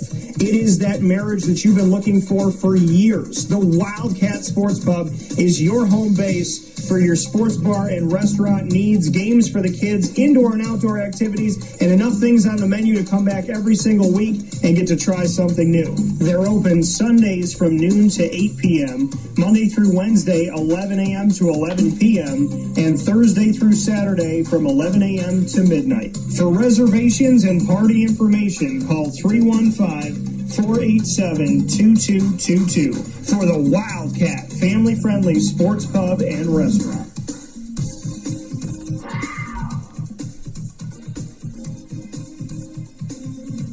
GG Cards and Breaks. Like, comment, subscribe. GG Cards and Breaks coming to you on 639 Delmar Place in Syracuse, New York is your one-stop sports card and trading card shop. Find your way over to GG Cards and Breaks today. And, of course, Tuesday through Saturday, they're open 10 to 6. Sundays from 10 to 5 with hockey, soccer, baseball, basketball, football, as well as Disney Lorcana, Magic the Gathering, Yu-Gi-Oh!, Pokemon, and more while supplies last, including One Piece. You can find singles, packs, boxes, graded cards, potential one-on-ones, RPAs, rookie patch autos, autographs by celebrities. GG Cards and Breaks has such a wonderful variety of things, and I absolutely love the way I'm treated, love the people that run it, respect and appreciate the way that they go about doing their business and the incredible effort and the amount of time that they put into it. This is so much more than a card shop. And that's why I ask you to go over to our sports and trading card shop of choice, our one-stop shop, GG Cards and Breaks, 639 Delmar Place in Syracuse, New York. We'll see you there today. With that being said, here on Wake Up Call with Dan Tortora inside the Great Lakes Honda City Studios, it is time for me to jump into my final piece of today's broadcast and every Tuesday broadcast, that being the ingredients to success, proudly presented to you by the wonderful team at Avicolli's. Today's topic for the ingredients to success, an attitude of gratitude. You've heard it many times, but do you have one? That's the real question. An attitude of gratitude. You know, I got asked by Ty, what is my favorite part of the day? I said, waking up in the morning, knowing that God allowed me to wake up again so I can say thank you. An attitude of gratitude for another opportunity, another chance, another moment. Whatever I'm stressed about, whatever's bothering me, whatever's on my mind, if something didn't go my way, if I don't have this and I don't have that, or I'm frustrated about something, ultimately, I got woken up for an opportunity to have thoughts, have frustrations, have confusion. And some people might say, Dan, that sounds crazy. Why would you wake up in the morning happy to have something not go your way? Happy to be in a position where you have to figure something out? Happy that you have a problem that you need to address? Because waking up with a problem to address, waking up with something to figure out, waking up with adversity is better than not waking up at all. We all go through tough times, and sometimes we want to give up. We want to give in. We want to use that QUIT word that I can't stand that makes me want to throw up all the time. But we can't. We have to endure. Sometimes I wake up and maybe my side hurts. Maybe I just went through a breakup. Maybe I didn't get something that I wanted the day before. Maybe I'm tired. Maybe I just wake up and I want to go right back to sleep. But I'd rather wake up than not. And I want to thank Facts Porcupine Podcast to say, to hear your voice is a blessing, a wonderful metaphor of thinking. May God bless you forever, because I feel the same damn way. Well, may God bless you too, over at Facts Porcupine Podcast. I will take a God bless you, and I will send it right back to you every single time. May God bless you and yours, now and always, in Jesus' most precious name. Amen. In the name of the Father, and of the Son, and of the Holy Spirit. Amen. An attitude of gratitude. To just be happy that you're awake, to be happy that you're alive, to be happy that you have a chance to go do something good, to go have some fun today, to have a conversation. You know what I love? I love that I spent yesterday with Papa Joe and Mary T. that I got to spend my time with who I consider to be another set of parents in my life. And we literally talked all throughout the day. I did work. I grabbed my computer. I went to the kitchen table.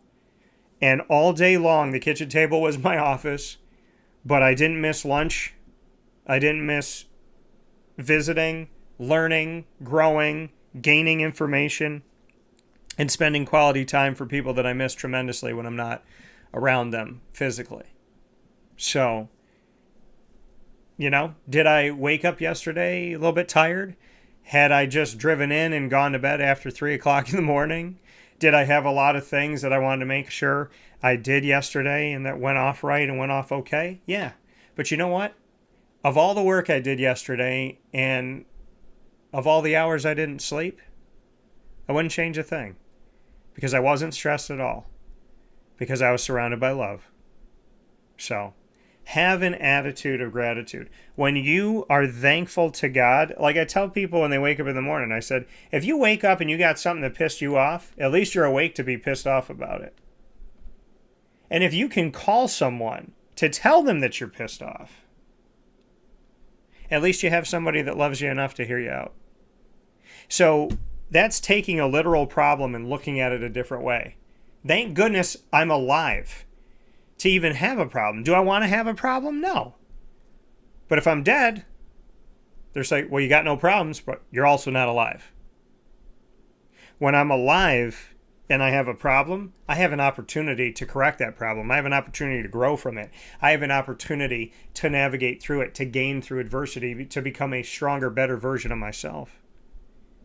And I have plenty of people that love me that I can call and say, I have a problem. Will you help me with this? So having an attitude of gratitude is remembering even in the toughest of times, even in the times where we are so frustrated and we ask God why and we don't understand, to be happy even in those moments. Because if we say to God, we're only happy when you give us stuff, we're only happy when things go our way, we're only happy when everything is perfect, we're not going to be happy that much, because very rarely is anything perfect. Very rarely does everything go exactly the way that we plan. But you know, there's so many times in my life where if things went exactly how I had planned, it wouldn't be better. Because God made plans better than mine, far greater than mine, saw things I didn't see. And when I had a plan to achieve something this past Saturday, God was like, yeah, that's cool. And you're going to do that. But I got 19 other things that I'm going to bless you with. If he had listened to my plan, I wouldn't have had any of those things. So my attitude of gratitude comes from taking a step back and learning in my life, and I can be better at this every day, but learning in my life to be happy, just to be alive, just to be breathing, just to have an opportunity. And to realize that adversity will never kill me, has never killed me, will only make me stronger and better. That the God that I believe in just wants me to say, hey, thanks for waking me up today. Because that makes him smile. And when God smiles, that light shines on your face so bright that it cures every ill that you could have inside or out. There's nothing on this planet that God can't cure with his smile. That radiating sun heals us all. So I have an attitude of gratitude, because why shouldn't I? And why shouldn't you? With that being said, here on Wake Up Call with Dan Tortora, I appreciate you being here this morning. We're going to take one final step aside for a fast break, and we'll be back right after this. We still have one more partner to officially welcome to the family today, because God is great, and being busy in a good way is always a great busy to have. Here's a message from Renee from Bryan's Landing, located on 6523 East Seneca Turnpike in Jamesville, New York. Open Tuesdays and Wednesdays for dinner, Thursday through Saturday for lunch and dinner, and Sundays for brunch. It's a lot like the way that my mom and dad ran their restaurant. We have put in place a lot of people that are family to us, very similar to how my dad hired people that were family to him. And then the tradition I'm carrying on is a lot of the items that are on our menu are my dad's. And he taught our chefs how to recreate his dishes. So I think that Tommy McNerney, who our executive chef is, to him it is an art. And I think that when he does create a dish, it's not just about making the food taste delicious, which is definitely our priority, but it's an art to him, and it's almost like his canvas on a plate where He just wants the colors to look great, and people love it because he takes pride in that. And Brian and I appreciate that. We want it to obviously look good and taste good. I will tell you, when we opened up, it was 6 weeks before COVID. And what was amazing was the community, our friends and family stepped up, and everybody did takeout. Everybody supported us. Our hearts were just so filled. So to Brian and I, obviously our friends come all the time, and we just have repeat customers in Jamesville, and I think people going to our previous restaurant in Green Lakes are making the trip to come to Brian's Landing to support us. And I mean, I think we have great food and a great atmosphere. So it's very, very important to us. Head to Brian's Landing, located on 6523 East Seneca Turnpike in Jamesville, New York, where memories have become recipes that are now meals to share with you. Tuesdays and Wednesdays for dinner, Thursday through Saturday for lunch and dinner, and on Sundays for brunch. And be sure to come out for live music Friday, Saturday, and Sunday.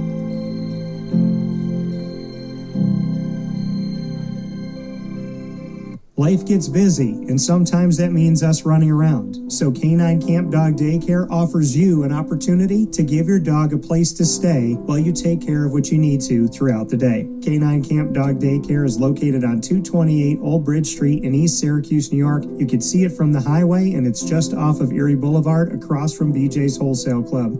Call 315-437-7110. That's 315-437-7110 to schedule an appointment to bring your dog in and tour the facility. Appointments are Monday through Thursday after 6:30, where you and your dog can see everything that Canine Camp Dog Daycare has to offer, including a self-serve dog wash and a retail store filled with all of your dog's wants and needs, including food, treats, harnesses, leashes, and more, making Canine Camp Dog Daycare your one-stop shop for your furry loving friend. Right, Lily?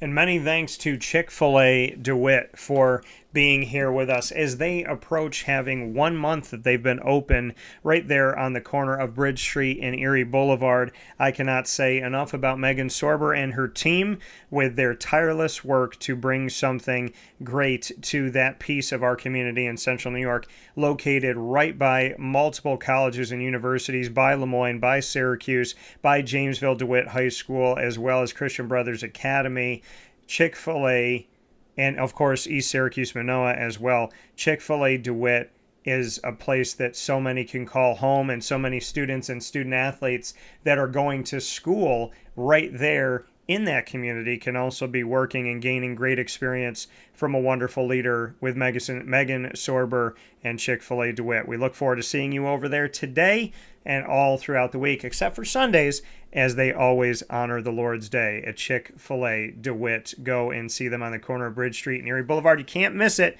the giant brick building that is right there for you. So with that being said, here on Wake Up Call with Dan Tortora, today is a wonderful day. Yesterday, a fantastic day as well. I have had the honor and the privilege of being able to announce not one, not two, but three partners to Wake Up Call with Dan Tortora, additions to our greater family here with Dan Tortora Broadcast Media. And those partners, of course, once again, being Myers Creek Brewing Company, which has a location in Cazenovia, as well as Syracuse Inner Harbor, and next year in 2026, Lake Placid as well. And of course, many thanks to Game Point Sports Complex on 211 South Center Street in East Syracuse, that you do not want to miss an opportunity to get out there, whether it's just you, a small group, or you're looking to host a tournament or have a team practice or whatever it may be. You can get in touch with Game Point Sports Complex, and I implore you to do that, to reach out to Jim Dispenza. And like he said, he's the person that's making the decisions here. You're not sending it off to a bunch of different people far, far away. Jim is there for you to help you figure out your event or just your individual practice time. Go to gamepointsports-syr.com for more information today, and you can obviously reach out to them by going to the website as well. So I look forward to you doing that, and I thank you so much for being a part of Game Point Sports, as they're just a little over a month old, and they've already had so many wonderful events there and wonderful things happening. And so I'm excited to see everything they're going to do next. And of course, the third partner that we have is one that I will be welcoming officially in just a second, but not before I say thank you for being with us up and down the East Coast, the Midwest, the West Coast, and all around the globe here on YouTube.com and Facebook.com, both /WakeUpCallDT, and on wakeupcalldt.podbean.com, Monday through Friday from 9 a.m. to 11 a.m. Eastern Time. And once we go live, we jump into the archive, Amazon Music, Audible, iHeartRadio, iTunes, and Apple Podcasts, Player FM, Podbean, Podchaser.com, Podvine, Spotify, TuneIn, and YouTube. All you got to do is search Wake Up Call with Dan Tortora, or one word, Wake Up Call DT, and you will find us on any one of these outlets. Make sure to subscribe and follow when you're on those outlets as well. Many thanks to our team of partners in Central and Upstate New York, Great Lakes, Honda City, Carvel DeWitt, the Wildcat Sports Pub, GG Cards and Breaks, Chick-fil-A Cicero, Pizza Man, Canine Camp Dog Daycare, Brian's Landing, Mother's Cupboard, Canine Campground Dog Boarding, Ma and Pa's, the snack capital of the world, Chick-fil-A DeWitt, Avicolli's, and also there's going to be some new additions to this page as well, as we welcome in Myers Creek Brewing Company, and many thanks and welcome into Game Point Sports Complex in East Syracuse. Of course, we are the exclusive multimedia marketing partner of your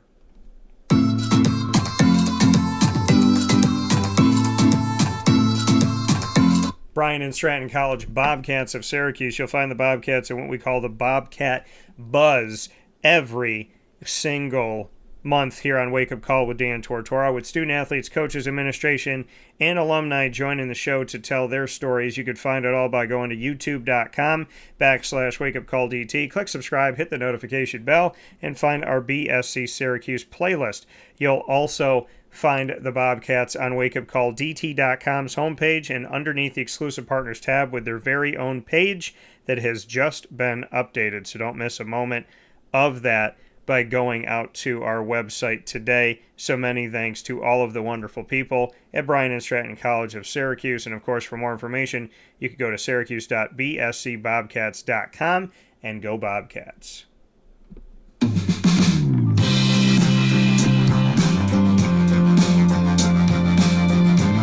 The Binghamton University Bearcats are exclusive multimedia marketing partners with Wake Up Call with Dan Tortora. Find your Bearcats every Tuesday, like today, during Bearcat time at 10 a.m. Eastern Time.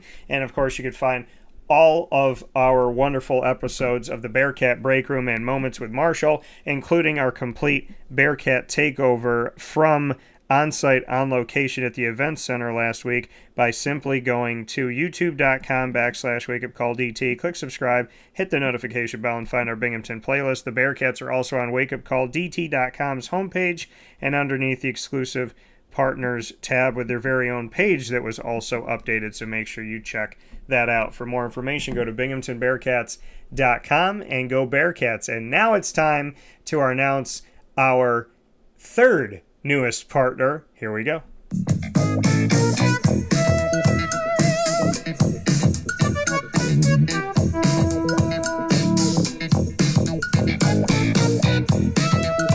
The Onondaga Community College Lasers. That's right.